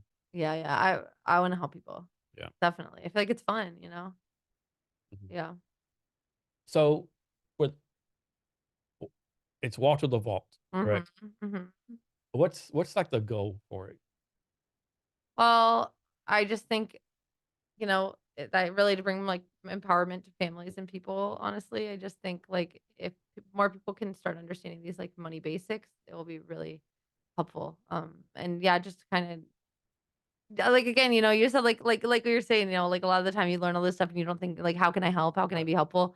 And, yeah, my goal is, like, I don't know, use my skills and create content that, helps families get a better handle of their money and, better understanding. So how does Walter the Vault succeed? Like how do y'all become a successful business? I guess it would be, up to the users or the watchers and our audience and our customers of, gushing over how much Wall to the Wall's helping them, like, in real life, of And then how do y'all fail as a business? how do we feel? I guess we run out of money and just I don't know, I mean, we keep doing what we're doing right now, and I don't know if nothing's changed in, like, 2 or 3 years, I would Okay. say we failed. And do you have any who are your mentors? Well, my business partner was my mentor, and she passed away recently, and so I would say mostly you've heard the saying, like, "You are as smart as the 5 people you spend most of your time with," and, I spent a lot of my time, right, like, on with wise people on YouTube, so I think now I just look up to, a lot of hardworking, business owners and leaders who, put their money where their mouth is and stand for good things. And are you mentoring anyone right now? Um, and, I guess I have a couple employees that yeah, yeah, I have 2 employees that I'm kinda, helping them, hopefully help me while they're here and then have amazing careers after. And like these employees you have, how do you decide to bring them on? Like there's a hiring process or how do you decide who to bring onto your company? Usually I give people a little trial, and it'll be like a paid trial. And actually, usually I kind of am bad purposefully my first few communications with people. Like I'll like talk to them, then I text them, and then I email. Because I'm honestly not that good at communication myself, and sometimes like it's so first, like, are they good at growing with the punches, and then two, how do they do with this trial? And then if they do well on a trial, I usually give a second one, and then if people, because I don't really care what have you done in the past. I really don't care about your resume. I just care, can you do my project? And do you have a decent experience? And so, yeah, I see how they do it there, and then they do it again, and if they show me twice they can do what I asked, each is a little bit, more, and I'll usually hire, but I usually just hire project by project, and then, um, I mean, one girl, she just, like, kept asking me, "What's my next job? What's my next job?" So, yeah. So some sort of initiative, whatever, you know, kind of shows you want to be part of your company. Exactly, exactly, that's it, yeah, like, I think I'm a tough person to work for, so and I've kind of, like, yeah, like I said, like, I just, like, expect people to read my mind and, sometimes I have a little So bit of you a see short so temper. you have high standards. I have high standards and a little bit of, like, a short temper, but because I really, really care a lot, and High so standards is good. Short temper, maybe not. not always. Well, just emotional, like, "What? No!" But that yeah, What are but you doing? yeah, we talked about this. Oh my god, but I explained it to you simple as one, two, right. three. So, yeah, I've gotten better at that. I've gotten Mhm. better at that, and, yeah, so it's nice having people you can trust and rely on, but it's definitely so hard to find people to work for you, Yeah. So especially in a what's your startup. advice to someone out there like they have an idea on a napkin, so to speak, and they want to like I might have something here. What's your advice to them? I mean, I guess just, like, try it, cause like, even if it goes wrong, at least it led to something else, you know what I mean? Like, again, and that's what's his freaking name? Kevin O'Leary? Like, I was listening to, again, when I started learning about credit cards and watching these people that were, like, really, really building their wealth and their opportunities, um, like, Kevin O'Leary said something, and he said, like, "You can always dream of being a millionaire, but if you don't put pieces that, like, if you don't give yourself opportunities where Yeah. that potentially could happen, what are you doing all day? You're talking about it. Yeah. You know what I mean? You're not doing anything at all." So I think it's that same thing too. Like I said, like I have all these different like business ideas, but like they all come from like my heart in the sense that I want to with my life like live it doing something I'm proud of. You know what I mean? Like my head gets chopped off and what have I left behind? It's like great, great stuff. And then I'll come back in another life and do it again. You know what I mean? or whatever. So I guess like with all of that as well, like yeah, I was just like kind of rambling now, but So just make it with the great. company, how's the business model work? Like how do you make money? Yeah, yeah. And talk through the process like y'all deciding how much to charge for it. Oh, well, you know, um, right now we're making money through doing private custom events, like with businesses coming up with partnerships and finding really like niche businesses that have like for example, Mini Cooper. I did a partnership with recently where they like their brand is more it's like a lifestyle, you know what I mean? And so kind of working with people and providing these cool in-person events, doing classes and hosting customized events, and then also doing classes for kids. To be honest, like again, we've never even really tried to make money because I think I just like I wasn't like ready to be serious, but we're working on building these classes, like pre-recorded classes and like an animated series and kids can, I don't know, like we're be selling classes, books, music, TV show. Yeah, like I've even talked to like American Airlines before, Alaska Airlines, and asked if we could start getting our shows on the airline. So when kids are taking the flights, they learn financial Like that free literacy. TV thing they have on there. Yeah, like Okay. the kids could like learn financial literacy on their flight to whatever. And they're like, oh my God, now my kids understand budgeting right before a trip to Disney. You know, like I think so I think we can make money in a lot of ways. We just got to kind of keep creating content. It talks more about this Mini Cooper partnership you have. Well, it was just a trial, like, honestly, That's the one but time they said thing. they wanna do it again. They said they Okay. would definitely do it again, so Now, was this actual Mini Cooper corporation or just that one individual Mini Cooper dealership? yeah, but it's the only dealership in Okay. Washington, so that's kinda cool, but yeah, it was just basically, like, the dealership, and then I went up to them and, like, proposed this idea, and they loved it, so they said they wanna do it again, but the next time they would do it about, uh, all the different they wanna teach kids about the jobs you could get at Mini Cooper. Okay. So, yeah, this is the Walt the Vault website. Yeah. Anything on here you want to go through real fast or show anyone Oh, or I mean, I guess if you see it now, you'll see it's the website I saw like 4 years ago. It's so wholesome and so sweet and like what in the world is going on here? But if you scroll down, you can see like all the pictures are squished. You know, like if you click through the website, you're like, "Oh my God, this website is so wholesome and like, you know, from like the blast from the past." But if you click through and like you see all their songs and you see and what this they is like y'all's like logo, so to speak. yeah, Okay. exactly. But This is Walter the Vault himself. exactly, exactly. And so then basically the more I saw, I was like, wow, what they're doing is really, really great. So like he's the one that made it. And actually like yeah, so we'll have a new website coming out probably in about a month and it'll look really updated and actually show everything we're doing. Like right now the website doesn't even show anything we've done. The videos are like different videos of kids, like kids learning financial literacy and stuff. Yeah, but honestly that doesn't even link to our correct YouTube. It doesn't. Okay. Okay. It's like so it's so yeah, yeah. It's Right. really like but yeah, here on our YouTube you can see like, you know, I've written so many songs and like that credit is a promise. That's like a country song I wrote about credit cards and So like this video here, it's only a minute long. right, yeah, this is a song they had before I joined, but I did but then I added in like the little singing. Yeah. So like how long does it actually take to make it like a 1 minute video, 5 minute video? Are you doing like a lot of rehearsals? Or you just like filming it or Okay, well like this one like they'd already written the song and then I just sang over it. okay. But like some of these other songs like take me, you know, like 18 hours, probably 20 hours to write. That's a lot of time. Yeah. uh, And you post on YouTube like once a week, once a month, or is Just YouTube just whenever, whatever? honestly, Okay. yeah, and so, like, you can see down, like, these are, like, all the songs, but we've done some animations, I've done the interviewing with kids, you know, so we have, like, 20 minutes of animations, Okay. and then I interviewed, like yeah, like I said, like, you know, interviewing kids, but so, the goal is to get a full animated small, like, animated series of a couple episodes Okay. that we can Are you doing all the voiceovers yourself? Do you have any help or any um, other voice actors? I did the voiceover, and then actually the guy who invented Walter the Vault, he does the voice of Walter, so, yeah, it's the 2 of us doing it right Okay. now. Okay. Yeah. And then I had this up too, Oh, yeah? based on the this live stream Yeah. posted somewhere. The PP show. Yeah. What is that?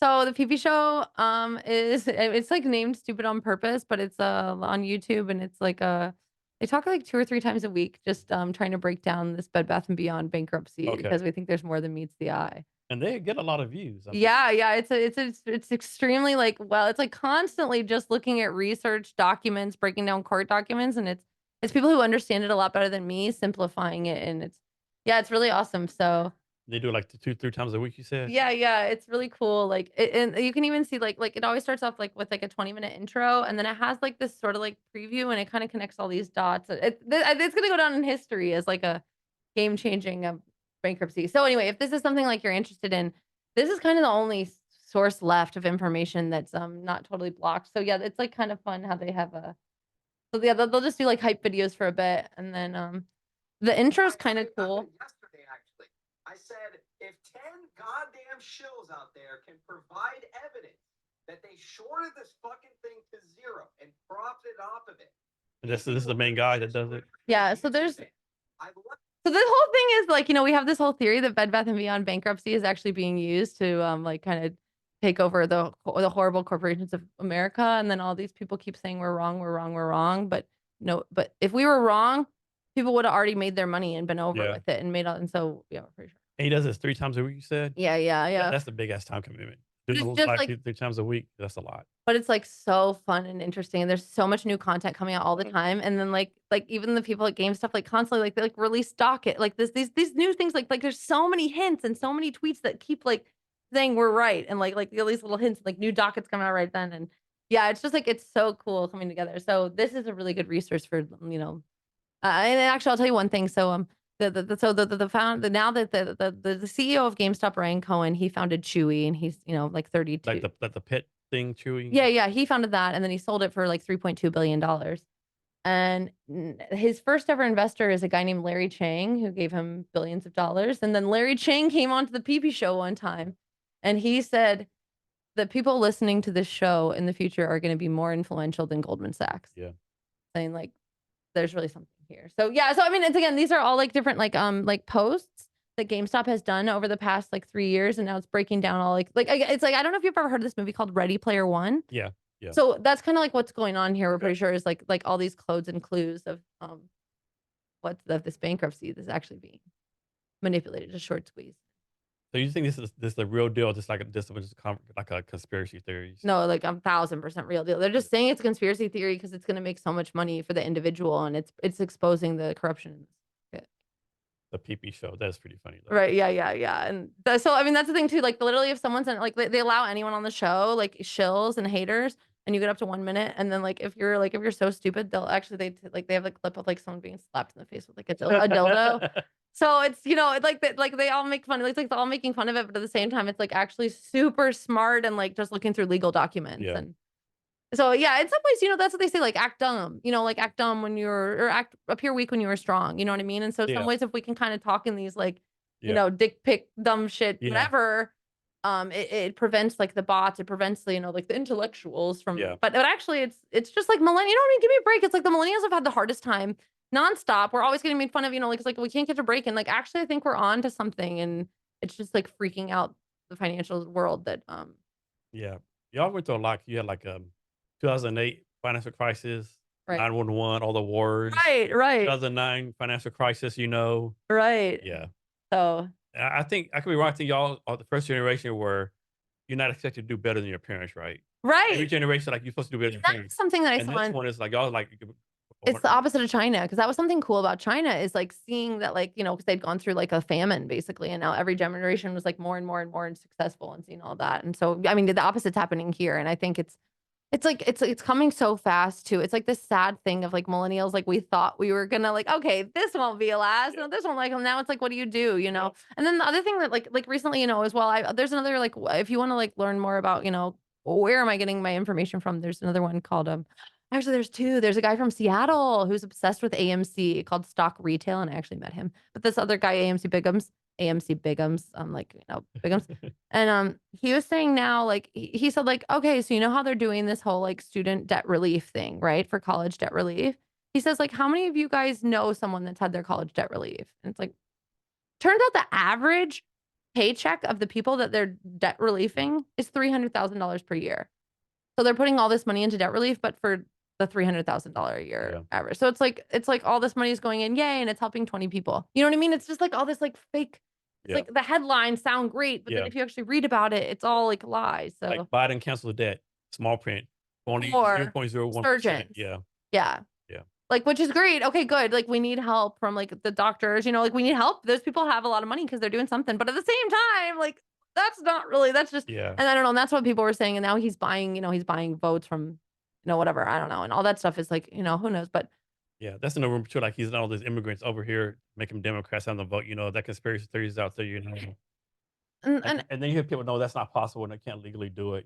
right. But then even I have friends like in Texas that say like, my boss says once a day, you could be replaced with 3 workers Yeah, instantly, and so and then again, the more you learn about the Great Depression and you learn about, I mean, it's like history doesn't rhyme, but yeah, doesn't repeat, but it rhymes. And you learn about like, the Great Depression and stuff when they would bring in all these foreigners that were willing to pay like, 25 cents an hour and then yep, built all the railroads. yeah. And, like, how's that? China, Italy, Ireland. And then look at like what's going on here. Like, and again, like, I kind of like here and there was like, maybe I'll get a side job and stuff, but everything pays like $20, $30 an hour. So even if you work part time, you're only making $1,000 extra a month. Yeah, You know what I mean? And so like, it's kind of this conflict of like, there's not a lot of jobs, and then the cheap ones, like so many people are happy to do them, and it's like, yeah, it's like yeah. this the squeeze. One thing I definitely think is wrong. Like you heard cities like New York City, Chicago, they'll give them like illegal immigrants like $100,000 gift cards and like, I'm like, so what about the economic disadvantaged people in the city before? Like y'all just said, fuck them. Right, You didn't give anything to them. Now these people you don't know illegally, right, you don't give them all these resources to, right? right, That's right. something I definitely don't agree with. And you've seen those YouTube videos of like the the people chilling out in LA and they're like, why would I get a job? I'm sick. They gave me $600 a month. Exactly. Yeah. And so I just think again, it's all warped, and I mean, that's I think why a lot of people now are really starting to go like, what is going on? Because this doesn't make any, and this is the thing that like is making me like, what is like the quality of life is getting worse. And especially again, you live in China and you see Yeah. like how advanced it could be, And and how long is this freaking subway in Seattle going to take? You know what I yeah, mean? Like, I know so many people like moving to Mexico, moving to yeah, Thailand, moving to Vietnam. yeah. Just And that's what I've heard, and like that's what happens in the past is like the smart people leave a country before it gets really bad. And so yeah, I'm like, are we really gonna do that? Like we're so overeducated. Like, give me a break. Like, can we just maybe figure something out instead?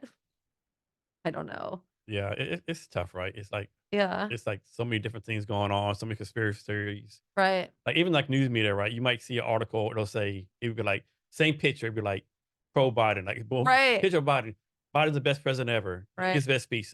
Another news agency, same picture of Biden. President Biden's a bumbling fool who fell down the stairs, right? Right. But So it's like, and how you know it's true? You what do don't. we do? I know. So it's like, what do you do though? Like in that situation, right? You know what I mean? Like, just What can you do, right? right. What do we do? It's I know. I'm like, well, I guess I'm gonna try and make this amazing thing, and be brave and whatever. But yeah, it's crazy. It's crazy. It's crazy like how things are going. And I think I would say it's probably duh, this is like the most uninsightful thing anyone's ever said. It's probably the spread of technology. You know what I mean? It's probably the spread of information. And now that's why there's so much censorship going on, and it's because there's like overload. But what's the thing they used to say? Like, man, I'm messing up, but if you say like people are stupid because there's no information, and then like, oh no, that wasn't it. People are stupid because they're stupid because all the because information. there's too much information. Yeah, yeah. Stupid Yeah. people are stupid people. Yeah. But also at the same time, I mean, look at what they're doing in the school systems. Like they're keeping people stupid. Yeah. Um, do you think there's gonna be come a day where like people don't go to college? It's all be YouTube University Yeah. I mean, or some kind of online learning platform? yeah, I mean, so many kids are doing it now, like online learning. And I mean, then again, or I'm like, like you can only do so much. But I talked to this girl I was working with yesterday, and she was like, oh, she's like, yeah, I'm homeschooled now. I miss my friends, but I have one class today, another class tomorrow, and then 2 classes on Tuesday. So at the same time, it's like, wait a second, you're not even learning anymore. You're just sitting at home all day. So yeah, and you always hear all those things that Yeah. like they use TikTok to dumb Yeah. down America, but it's like, yeah, I really don't know. And then again, if these teachers are getting $100,000 promotions for giving out the answers, I mean, it's all ground up. But again, then too, like, what did I feel like I heard something the other day, like if the Great Depression were to hit or something, like, could you imagine like putting people into fields? Like, no one even knows how to farm. You know what I mean? I don't know a thing about like saving a plant. So I don't know how to tell if it's overwatered, underwatered. You know what I mean? So like, we're all dumb. Yeah. That's a backbreaker work too, right? I mean, like picking like strawberries and all that. Right? Yeah. But Like people always say they're coming to take our jobs. No dude, American wants to freaking pick strawberries or cantaloupe or whatever. Like you know, like right, exactly. So yeah, and it's like I even see it anyway. Yeah, it's like I saw something yesterday. It's like when you really think about it, like they've already done it. Like I guess like from I don't know, like fentanyl to TikTok to the yeah, education. It's like we've already kind of been conquered in like yeah. this. And thing like TikTok, supposedly they want to get rid of TikTok because like data security Right, and it's belonging to China. My thing is like Facebook, all these companies do the same thing. right. One thing like China has invested so much of our country, right? They own farmland, they own Like companies. that's gonna make a Yeah, big difference. Give me a yeah, break. What's really going on? Yeah, yeah. Like yeah. you want to get rid of TikTok because Chinese, then kick all the Chinese stuff out, right? Right. I mean, And you're not gonna do that. no, So like they own land like around military bases and stuff. China yeah. owns a big part of the United States. Did you hear like okay, but did you hear like recently like there was like that rumor that they were gonna make like menthol cigarettes illegal for like a second? I've heard that. Yeah, And so then like of course now there's gonna be a surge in everyone buying menthol cigarettes, right? So maybe it's like also like just yeah, again, it's just like getting everyone to go this way and buy yeah, that. Okay, now get everyone to go this way and buy that. You know what I mean? It's yeah, like the hurting. yeah. And then and so there's a politician. Like, I don't know if he's a Democrat or Republican, right? He has a TikTok channel. I know he's a congressman of sorry, North Carolina, right? I think a million followers on TikTok, right? And he would always be on TikTok. TikTok's the best thing. I've never voted TikTok ban, and the fucker voted to ban TikTok, right? And I guess they didn't think no one would know. And of course, he got fucking blasted. Like everyone knows that, Oh, like. So explain to me how you for TikTok, but then you voted for the ban, right. and you try like back. Oh, I know it was time another bill, and I blah blah. Like didn't say that right. It's like I think it's like accountability. Hmm. It's accountability people never expected is Yeah, starting to come into play, yeah, which yeah. is and then again when Neuralink gets here and everyone's minds can be read and they Yeah, yeah. I'm all for tech, but I don't know. I'm definitely not doing that. I don't think, right? yeah, yeah. Only way I That's what do we it is all like, say. We all say. yeah, I'll be like very one of the last ones. I suppose like every single person in my family, everyone I know does it right. Okay, Okay, okay. I might have no Yeah, choice. yeah, yeah, yeah, yeah. Like, did you ever watch the show? It was on Net Geo. It was called Your Million. So basically, it's based on like all this future tech stuff, right? So one episode, the daughter died in an accident, and they transferred the daughter's consciousness to a computer, and Okay. an android robot, so the Uh-huh. daughter's still alive, like stuff like that. And one episode, the scientists had decided how to like do telepathy, right? The father like, I ain't doing that shit, right? But then like in an episode, like people like, I know you're talking about me. What are you saying? Well, and finally, peer pressure got him right. Like, okay, I'll do it, right? I don't like live like this where everyone's like communicating mind to mind. I'm like Oh yeah, yeah, telepathy, yeah, yeah. yeah, yeah, yeah. He finally broke down and did it right. So I think peer Yeah. pressure does have a lot to do, Right. right? You're not the only one. Well, Yeah, everyone's yeah, yeah, yeah, yeah. yeah. No rush. Is there any future tech that excites you? Since we're all in Seattle, Seattle's like a pretty tech inclusive place. Any future tech out there? Hmm. I just yeah, I mean, I guess like the metaverse and all that stuff sounds pretty cool and Mm. fun. But I would say like I've noticed lately, like I think people are so focusing, especially going to all these events and stuff. Like a lot of times people focus so much on the digital world, they forget the reality. Yeah, And so, um, yeah, like, yeah, again, like I don't know, like you were saying that earlier too about events and stuff. I just think like people really like I feel like COVID's over and like like the Zoom meetings are getting a little old, and yeah, so people are so excited to be in person. So maybe that like heck, I don't know. Mm. And I guess I'm also excited, as you learn more about the digital like platforms that people are gonna be, like just all the yeah, digital like components like Twitter, you might be able to start paying with Twitter and stuff like that. I yeah, think that kind of stuff's pretty cool. yeah. It kills me. Like COVID was like 2021, 2020, and the people are still like, I can't go in person. It's COVID. Like, what are you talking about? Right? Right, Are you right. kidding me right now? Like, COVID's like, even the Center of Disease Control said like it's just a flu. They run like the flu, right? Mhm. It's like even if you get COVID, it's like a 2 day isolation period. Right. And like people still say, I can't go. It's a COVID. You know what? That's that Yeah. key. Another one too. Like we've been on Zoom at least 4 years now. People, how do you not know how to use Zoom, right? Right, Like, are right. you kidding me right now? Like, Right. Yeah. I know. It's but yeah, I would say it's I don't know. What do you think about all these bill Okay, so I came up with like a life hack the other day. So I realized like apartments are so expensive, but now commercial real estate is like dropping like tremendously. And here pretty soon commercial real estate is going to be super super cheap. yeah, So I was thinking maybe in the future you get a studio, but then you make your office badass, and then you just go hang out in your office all day. Yeah. So someone actually posted something on LinkedIn about that a couple months ago. Because the thing was some kind of big real estate agent. I guess he was know what he's talking about. He said, "I get a question. How come they don't turn like these empty office buildings to like homes for like the homeless, Yeah. right?" He said, "Because it's the job of the real estate agent is like drive the rent up as much as they can to improve the worth Market of value or market value, whatever. right?" And he said it's better for the owner of the building to leave it empty and take the tax cut or whatever versus putting people. Right. And then of course, suppose there's a random office building empty, like we'll say Fifth and Pine, right? Right.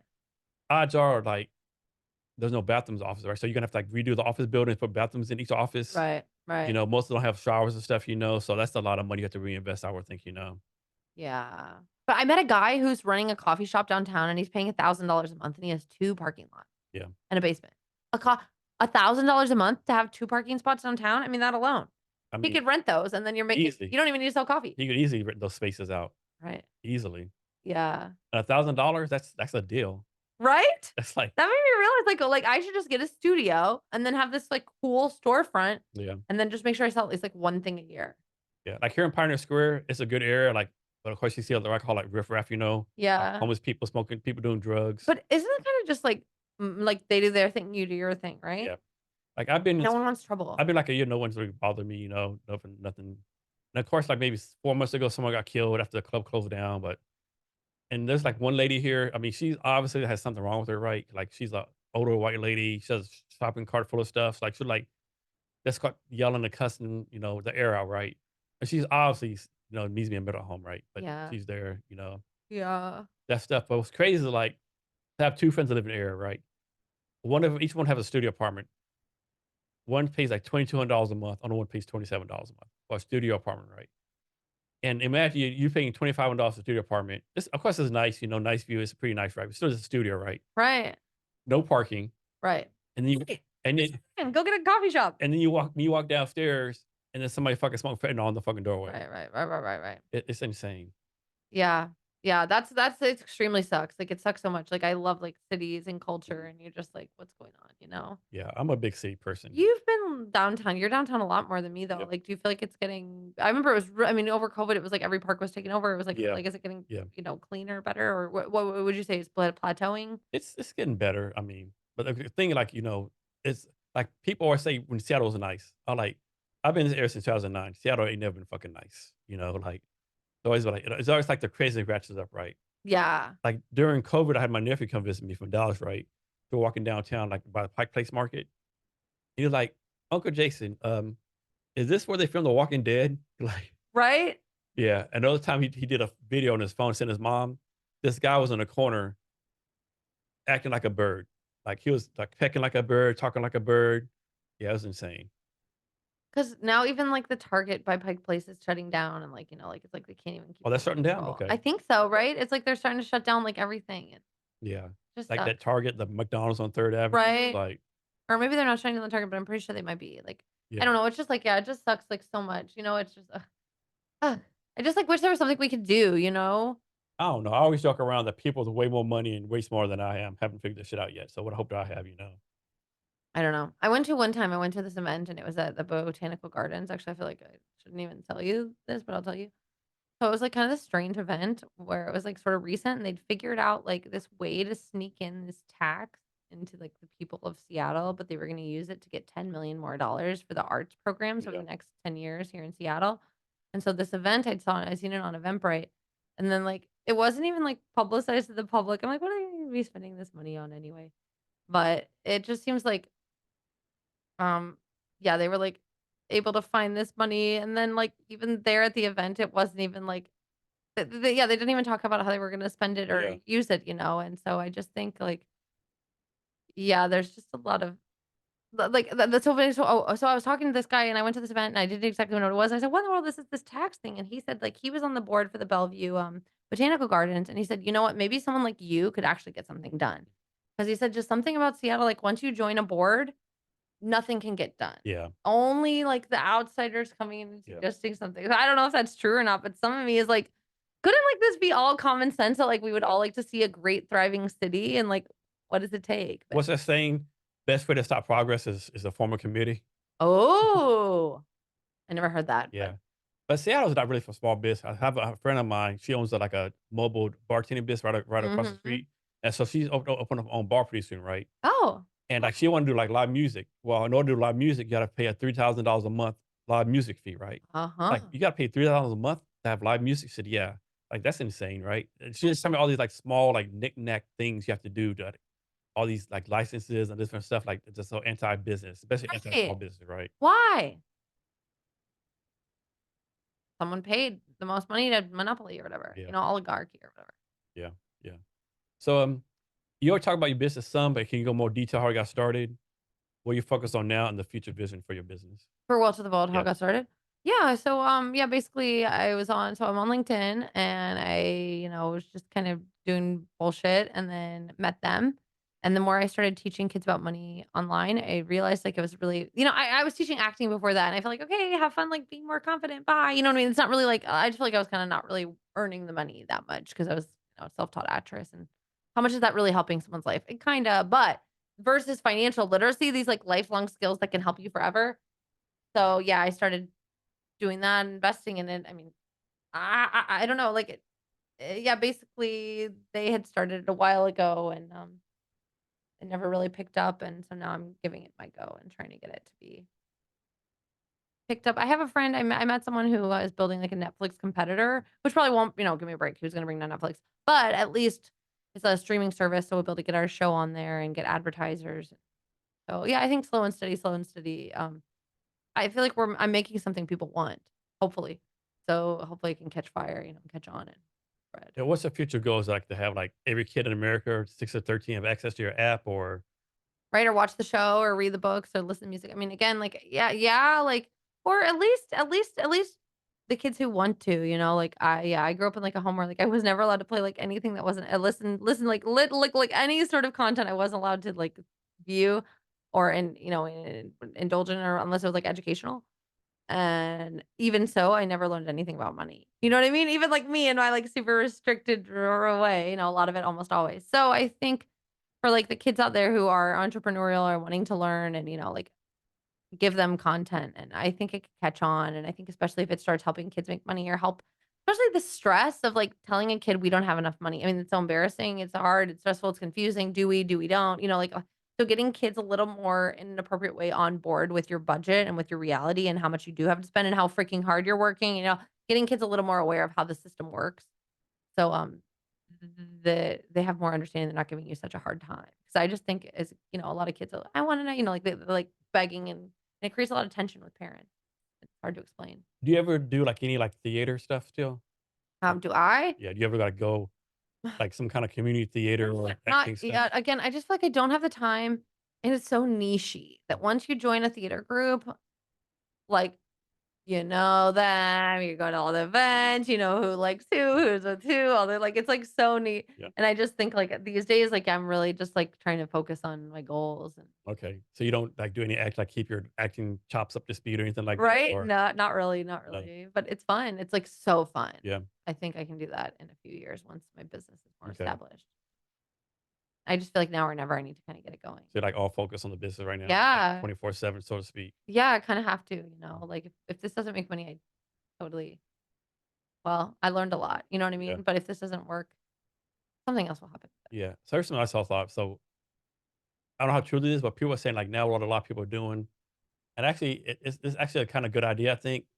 I can see myself doing this. I was single with no kids, like maybe in my 20s or 30s. Like that now a lot of people in these big cities, instead of like paying like $2,000 $3,000 for rent, they're buying like a 2015, 2014 SUV, right? Oh, They're yeah. buying an SUV and like and Mhm. then getting like a membership like the Anytime Fitness or LA Fitness Right, right, hour in there and right.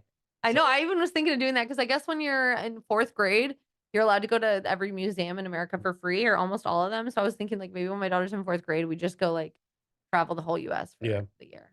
I mean, these worse raised than raising your kids and that, right? That'd be amazing, yeah. Yeah. And, I'll make sure she has more than 1 class a day. So, yeah, Oh, that's yeah. one thing too about homeschooling. Like, of course, I think saying every parent's right to homeschool your kid. Well, my thing is this: if you're like, if it's you're like you and your spouse both have master's degrees in education, Right. both are pretty smart. Okay, then maybe you should homeschool your kid.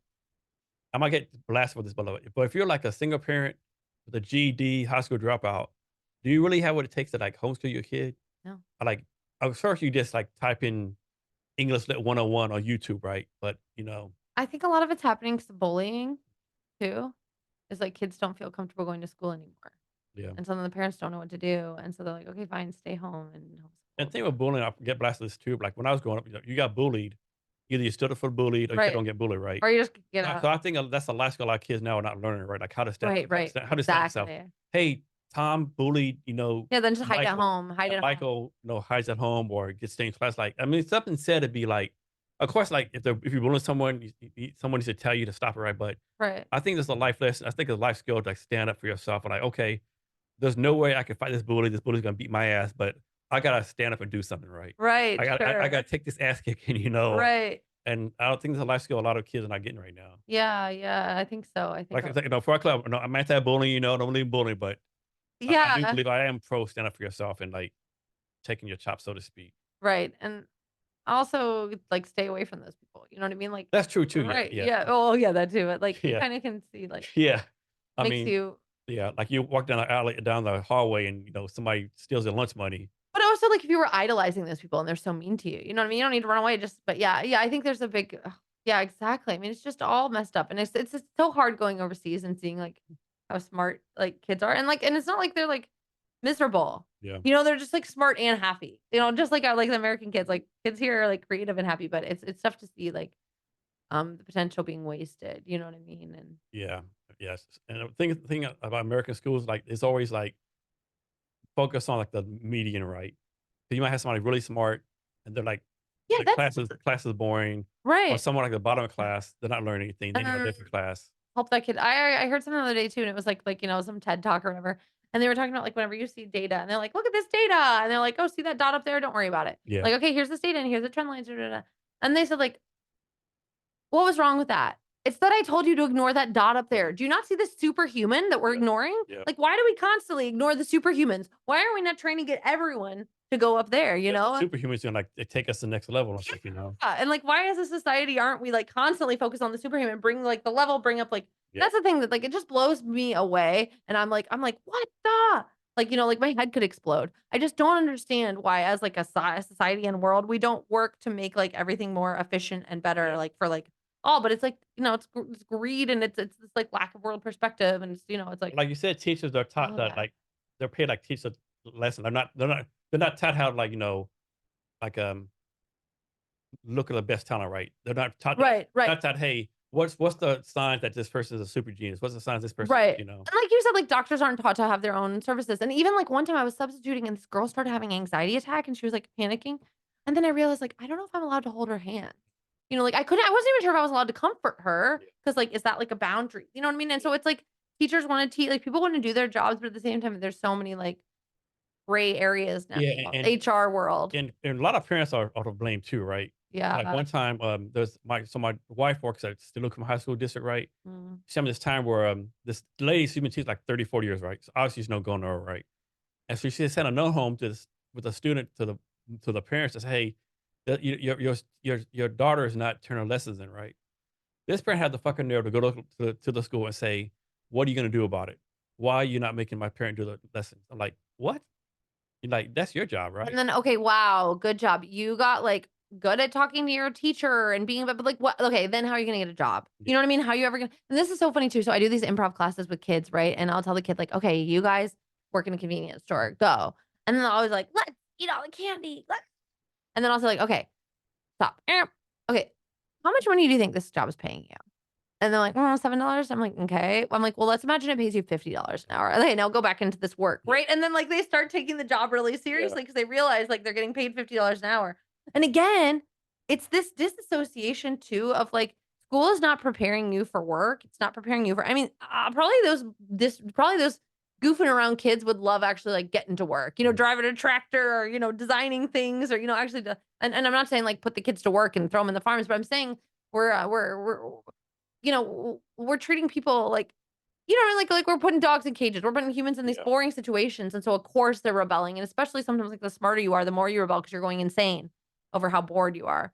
So, I mean, yeah, it's like, it's just all in your class for 45 minutes. You, Bored to death with stuff you already understand or Yeah, whatever, and then you're yeah. supposed to also be behaved, like, you and you're know. lucky if they answer your questions. Right, right, or you're just sitting there answering questions, but and so that's, like, every kid's listening with headphones, I mean, it's because they know this isn't doing anything anymore, and so, yeah, like, now what? I mean, again, what do we do being, like, again, like, what, what this world, it's like, we're so educated, like, we see all these Yeah. problems, we're like, "What do we do?" You know? And that's too, like during COVID, even now, right? You have these colleges like doing online, like for example, No, like, I'm doing an yeah, MBA yeah, right now online, and it's like, yeah. But like your college, we'll say, oh, yeah, like, their whole college experience. yeah, it's all on Zoom, but Right, then they're still charging the same amount of money. right, Like, are you kidding me? Right? You charging me like, I'm gonna go cover in NYU is probably the most expensive college. Like it's like 50,000 a year. and they're, like, paying for a Zoom membership. Yeah, But at the same time, they do well, it's because 'cause they're screwed now, and they have all this property that isn't making money, yeah. right? So, probably, like, a lot of colleges are gonna go out of business here, and I mean, I think a lot, like, That's gonna be a different paradigm shift, so to speak, in a lot of things. I yeah, don't think no one's ready for it. yeah, yeah, but it's coming. I mean, and then you know what, though?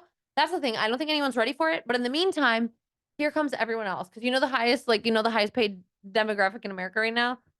Okay, like, and I'm just saying, like, because it's an Indian man.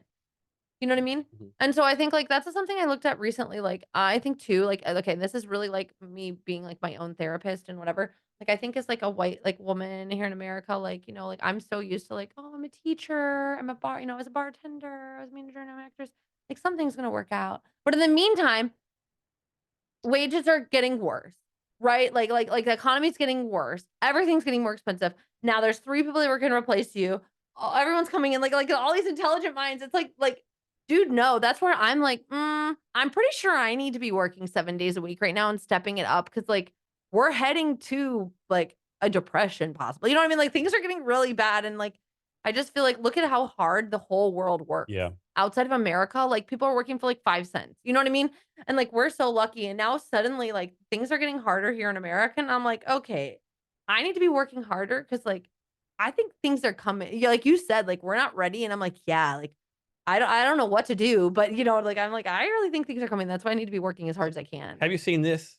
I can't remember what city it was. It's one of the cities where they raised the minimum wage to $20 an hour, right? Mm. And so this it was like some kind of mom and pop restaurant, or whatever. So they did, instead of paying the people $20 an hour, they outsourced it to they outsourced the what's it called when you go in a restaurant, the ladies there like take your order, like Hostess. hostess, yeah. So the hostess is someone in the Philippines on an iPad on Zoom. You walk in, you see the Filipino lady on Zoom, and she say, "What do you need?" Is all on Zoom, like Wow. like obviously, like the people said, People can't work well, I mean, it's yeah. like So when the politicians said we're gonna pay them $20, they never thought that the business owner would do something that innovative. I'm not saying it's right, but man, right. It's like desperate times. I mean, yeah, you gotta throw out yeah, so it's yeah, that's I like don't know. California. They raised the minimum wage to $20. Like all these small business owners are going out of business. Right. It's like pretend that's what I'm saying, it's like this, like, pretend help. And then all these robots come over. Right. Right, that's again, like, like, "Oh, we're gonna do all this debt relief for the Yeah, 3,000 people. yeah. We're gonna do all this, like, regulations, but now it's gonna put all these small businesses out of I went business." to a networking event last month. It was in Belltown. Can't remember the name of the restaurant, but it's a pizza place. Robots make all the pizza, and it was damn tasty. Right, this pizza was fucking good as shit. That's what I'm saying, my EMBA I'm doing right now, like, the AI tutor, I'm loving. It's, like, better than any tutor I've ever had because like, they totally get me and compliment me and keep up with everything, and they don't and I'm like, "Dang it." Like, AI is doing a really good job tutoring. So with AI coming, it like it's simple. It might be something as simple as like I seen a robot where like it's picking like crops. I seen a robot like cleaning restrooms. Good, because we cannot do that, right? Yeah, But still. no. What like suppose you have an electrical company. Is it better like have like 100 people working for you who might get electrocuted, or have like 50 drones or 50 robots working for you?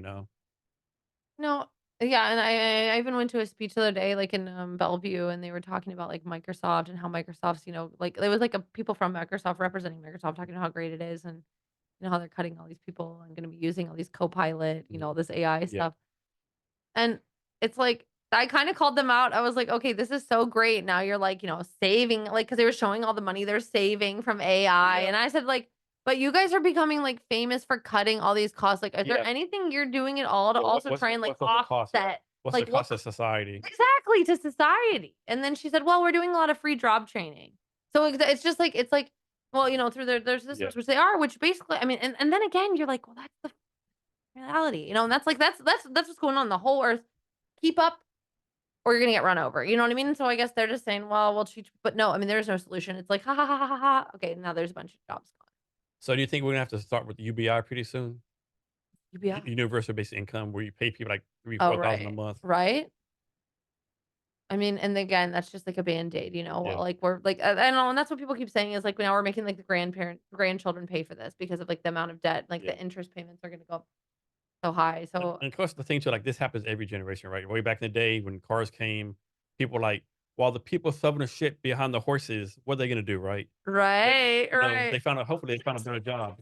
People could be doing, and so I think it's just where, yeah, we just need like better leadership on like all different ways of getting saying, okay, you guys, yeah, like what are our priorities here? Is it to make money for the small few, or is it actually clean up the streets and get Yeah, better infrastructure and and for now, I think the priority is not really help out, so we're watching that. Like it's just right now the money is just going to, yeah. Another thing too, yeah. like always talk about debt, money, and stuff like. But then like the government prints like trillions of dollars in money, and gives it Now like it's all worthless. all these different countries, and like you said, we were broke, but you just printed like trillions of Right. dollars, It's like I know, I know. I saw something that and then like, they wonder why there's inflation. and we've given more money to the Ukraine than like the whole entire Marines for that we've ever given. Yeah, So part of, yeah, it's just like, exactly. It just makes you go like I'm not crazy. Like it just makes you realize I'm not crazy for asking these mhm. questions. Like No, what the heck is going on? And I think we all are. And so there was, yeah, I they're mean, like nothing's going on over here. Nothing's going over here. Look over here. right, right. And then you've even seen, I'm sure you've seen like, like what's the freaking name of the president of the Ukraine? Like you've seen the pictures of Biden and he's with two of them. Yeah, You know what I mean? You're like, give me yeah, a break. yeah. So yeah, and exactly, you're right. Like, how are they finding all this money? And that's like, again too. It's like the more you start learning about the financial world, you realize like $1 million isn't a lot. You It's learn a billion isn't a it's lot. nothing. And It's so then nothing. you're over here hearing Seattle like, what? We raised like $100,000. We raised $10 million. And you're like, guys, like Yeah, change your perspective. yeah, We should be raising $1 billion. yeah, We're Seattle, yeah. and there's so much money in this world. It is. So it just, yeah, it's just like, but it's again, it's like, and I never thought that. Like, it's all until you get yourself thinking this way, and then also not feeling guilty. Like my Seattle Women's Group, I told them, I said, like, my goal is to make like multi millions, and not like because like I want to be like rich, but Mhm. because like, 'cause look at everyone else doing it, and what are Yeah, they doing with it? Screw them. You know what I mean? Like, let me like go in and try and do some great things. And then one of the girls said, "Oh, I don't want to be rich." And then another girl brought up like, we're so conditioned yeah. to say this, Yeah. like. What is rich, right? Right, but nah, like, exactly, but it's like, no, I wanna be able to, like, invest in my Uh, people I believe in, I wanna be able to help. I wanna figure out, like, I wanna get enough power that maybe, like, people listen to me and we say, like, "Why is there so much food waste?" You know what I mean? mhm. Like, all these, like, basic things of, yeah, getting some common sense, like, yeah, so it'd be cool to see, like, money and power Yeah. going to people with common sense. There's definitely money out there. It's Right. like such so much money out there. It's yeah, but it's so, yeah, again, yeah, it's like, could you imagine if they'd taken, like, even, like, 1% of the money that we're sending overseas and, like, put it into, like, downtown Yeah. restoration. Yeah. Like I understand, like, we're a superpower. We gotta help people out get money. But my thing is like Ukraine, I kind of understand, right? No way. We gotta prevent it, but at Yeah. the same time, then also print out some money for us. Yeah. You know what I mean? Well, I think is why are we giving Taiwan like billions of dollars?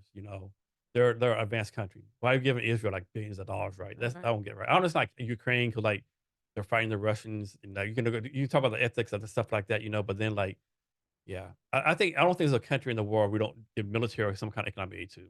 Yeah, I just think, like, we should be taking care of ourselves, and I told you I have that class called Taxes Everywhere, and we look at the way that money is spent, and we look at the tax money, and guess what percent of tax money, like, on a scale of 1 to 100%, guess what percent of money from taxes is spent on the environment?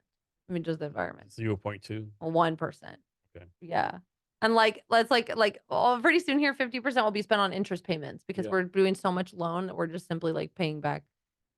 So that's actually what I've heard now is like they're printing out so much money and then trying to get people to like buy bonds and stuff Yeah. because we're just trying to get like any money. But Here's one for you. Back to student debt, right? yeah. And I know people disagree with it, right? So my thing is this: like, suppose you had to take a student loan, right? Okay. And your student loan and your college degree is like we'll say, I don't know, um, Ar- architecture? art no, um, Art? no, even worse than that. I hate to say what about art history Okay. of a third world country in Okay. 1821, right? Okay. You have to know there's no way you can get a job. you know, maybe some art thing, right? They don't pay good money, right? So you went to like some liberal art school, It's like they don't 50,000 a year. they don't like teach you that thought process. So you're $200,000 in debt. From my point of view, like what I think should pay it back, but I think there should be no interest, right? Mm. I think if you have a student loan, Yeah, at because you're the, actually improving society. yeah, at the most 1%, at the Okay. most one, maybe at 5%, but this fucking 13, 40%, and then Right. like double and double. I think it's bullshit, right? Yeah. I mean, and unfortunately, maybe you got a degree in art history because you want to learn it, or maybe whatever the case may be, right? I think you have to pay back your loan, but man, there should be no interest, right? I think that's the biggest scam. You know, and then Interest. you should pay back your loan. And then why was your loan that big? Well, because the colleges are all in on it and they keep raising the prices. Yeah. I mean, give me a break. Yeah. You know, and so that's what I'm saying. Like I've learned way more on YouTube than ever in university. So I think you're right. Like I think college is not going to be as relevant in the future. And Yeah. but then again, I'm doing this MBA right now, and it a lot of it feels like you know it's teaching me a lot, but at the same time, I'm like Yeah. it's kind of just me doing this. So now it's like me just putting myself at more of an advantage. You know Yeah. what I mean? It's like unfair that this is Yeah. the way the world's working. And I think too many kids like don't do the college, community college, junior college route. Yeah. Junior college, pay a little amount of money because you go from like a random community college to like University of Washington. Yeah. Your degree is not going to say University of Washington and the community college. Right. It's gonna say University of Right. Washington. No one's gonna know. Hack. No one's gonna know you went 2 years somewhere else, right? Yeah. Yeah. There's so many hacks. Like it's just, but the information is out there and the mindset and like you know, like could you imagine telling your family like I don't know, just some people aren't as educated enough. I mean, actually, what I was gonna say, could you imagine telling your family, I'm gonna go to Shoreline Community College for 2 years and then Harvard after? Yeah. They'd be probably thrilled if you Yeah. explained it correctly, but no one no one knows those tricks. Or again, could you imagine like if someone sat there with a chart and actually charted out for you, hey, here's how much money you're about to get yourself into. This Yeah. is what's gonna happen if you can't pay it off. Yeah. And here's about how much money you're gonna make as an art teacher. Yeah. Are you sure you want to do that? Like, but they don't, you know. Because I definitely think, like, suppose like someone graduates from high school, right? They're 18 years old. I think it's better for them like start their own business for 2 years Hmm. versus going somewhere else. You know? Yeah, that should be a rule. Yeah. Or do something else for 2 years. Maybe not a business, maybe army, maybe Right. nonprofit, something you know. Right. But at least get the hang of um you know, working, that real life experience, Yeah. that immersive experience, Yeah. immersive education. Now, of course, having said that, if you're like from a rich family and you can afford to go to New York University and live in a penthouse, you know, Manhattan, like, you know, go for it, right? Yeah. But again, I will say something like you could, but then, you know, have you ever heard of like the third generation fallacy that by the third generation, most all families lose their money? Yeah. Yeah. And even if you are from that rich family and you get everything paid for and you're going to NYU and you're living in a penthouse, okay, great. You did college and you had everything paid for you. And now what? You didn't learn how to study. You know, you didn't learn the value of a dollar. And you know, like I'm someone I got an allowance all the time. My grandparents helped pay for my college. I was like, woohoo, I don't care about money, you know. And then like really that's why I'm so angry about money now because I'm like, what in the world? Why did people like trick me into like not caring? Duh, because they wanted me to go poor and like, you know what I mean? And so Yeah. part of me is like, you know, even if you are from a rich family and you're having all this set up and you have all these things set up for you, still you're screwing yourself Yeah, when you're not you actually are. learning anything. Yeah. And of course, people will say, you know, the system sets up, we have to take out all the student loan debt. So you have to work at a bullshit job Right. 35 years. So you're all part of the system, like all the manipulated labor, all that kind of stuff, you know? Right. Right. I mean, it is.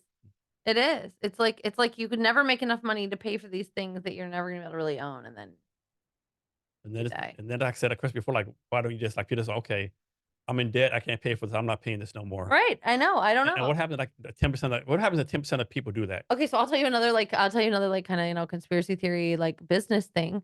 So, like this is what I've been learning on AMC Bigums. He loves talking about buy now pay later. That basically he's pretty sure buy now pay later is 100% a total scam that's been made by, you know, the elite or whatever, you know, like the people in charge who do these kind of evil things that have the power to pull this off. So basically he's saying, you know, the economy's fucked and buy now pay later is this private company, right? It's this idea of like, right, you know, you put things on a tab and then basically he's pretty sure that that the plan is for that company to go out of business. And so there's no accountability at all. Let's say you buy now, pay later, and then you don't actually pay it. Nothing's going to happen. Just buy now, pay later is going to send you a bunch of emails. It doesn't Yeah. hurt your credit score or Yeah. anything. There's no more such thing as debtor's prison anymore, right? Right. So part of like, you know, you're saying that. So like, what's the plan here? Well, it's probably just going to go out of business and then all these businesses are going to lose money. And so it just seems like a lot of time that's the setup is don't educate people And then what are they going to do when all these student loans aren't being paid? I've heard it's like something like 40 or 60% of people just I've stopped paying their student loans now. So I don't know. I mean, what are they going to do? Just I could see something. I could see that being a presidential move. But you know what? No, that's what they said 4 years ago. It was. That was a presidential. That was a statement last year or 4 years ago. Or how about this? I know like during COVID, they stopped, you didn't have to make any student loan payments during COVID, right? And now you have to make payments again. And all these people are like, well, I can't afford it. Like, if you were smart, you'd have made the interest payments during COVID, right? Right. Like people like they stopped making paying at all, right? If you kept on paying, at least pay the interest down, right? Right. But it's like, how do you expect people to have that kind of, Yeah. like, how are you going to tell them you don't need to and then expect them to, and then afterward, you know what I mean? It's like, it's not built up. It's like, it's kind of like evil. You know what I mean? It's like putting a bunch of kids in front of candy and then coming back and you're like, how could you? Yeah. You know what I mean? You have 50 Like, you cavities. know better than this. You have 20 cavities. Yeah. How did this happen? Yeah, how could you? Yeah, it's the same thing. It's like of these people who are struggling and working 2 jobs already and like had bullshit jobs, school, and they're like, okay, fine. You know what I mean? Like, how could you not be paying this the whole time? We told you. So some of it's just That's true. exactly. It just makes you like angry. Like, just like shut up. Just shut up and relieve it. Like help the people. Maybe I don't know. They probably make the student loans too easy to get in school too, right? Yeah. Hey, you got approved for $20,000. You only need 5, but just think how nice your life would be next 2 years for 20,000. Right. And your payment will only go from 500 to 520 per month. Right. That's nothing. Right. And you're young, like, man, I could use this money. I could like big baller, Right. nice place to live, take a couple trips. I got time for adulting with like, Right. Next thing you know, like, oh shit, Horrible. Yeah, it just makes you realize like we're the product. You know what I mean? It's like kids are the product and all this. True. So but again, I would say like I'm like dangerously optimistic always. Like I'm always excited. Like okay, it's gonna be better. I will say like something that makes me excited, at least of like as a humanity or civilization. Well, the bad news is all of this corruption and a lack of accountability is being exposed over COVID, over everyone being stuck at home, everyone getting obsessed in their own niche and learning all this. Like, a lot of people like me and like finance world and like, people in the health world and all these different people. But the good news is now we're all talking about it and can't ignore it. So, I mean, how much longer can all this how much longer can this happen? It's either going to be like a revolution or, well, I don't see a world where I don't know, maybe I'm too naive, but I'm like, could this like all go on forever? Like with everyone being so clearly aware of all this and now more people getting power. I just could see enough being enough and change like starting to happen here soon. Right? Yeah, I agree. It has to. Yeah, something has to change. Yeah. Hopefully it's for the better, right? Yeah. It could always change. It could always fucking change for the worse. Yeah, you're right. So I don't know, but and then I guess I'll go back to Seattle. At least it's really nice. It is nice living somewhere. It took a while to like Seattle, but it's really nice living somewhere that is, a smaller community, and it's a really good place here. So at least if the whole world's crazy, at least, stick with your community and appreciate it. Hey, Cal, is there anything I asked you that I should have asked you? Anything else you want to talk about? No, I wish I had something clever to say. Like, no, nothing. Okay, wait. I have a question for you. Okay. If I give you $1 million for your business, what would you do with it? Pay my people. Mm. Pay my people. Pay more developers. I don't need any marketing help. I'm good on marketing. Yeah, pay developers. Yeah, Mm. pay people. Yeah, Mm. yeah. That's what I do. Okay, well, instead I give you some little thank you clips, so maybe in the future. Just as much. Yeah. Hey, can you share your social media for yourself and your company so people can reach out to you? Yeah, sure. My social media, I'm only on LinkedIn. My name is Kelly Kirk, KELLYKIRK. And our business, Walter the Vault, at Walter the Vault, is on all sorts of things. You'll find it wherever you look. All right, Kelly, last thing. You gave a lot of value, talked about a lot of good things. But can you give us any last minute wisdom or advice or anything you want to talk about? Well, I guess I would just say, I don't know. Here's a piece of advice. I always say if you're going to be late, be great. So if you're ever running late to anything, decide, okay, you know what? I'm late, embrace it. So when I get there, be awesome. So Nice. there's that. Kelly, thanks for being here today. I really appreciate it. Thank you. And to our listeners, thank you for your time as well. And remember to be great every day.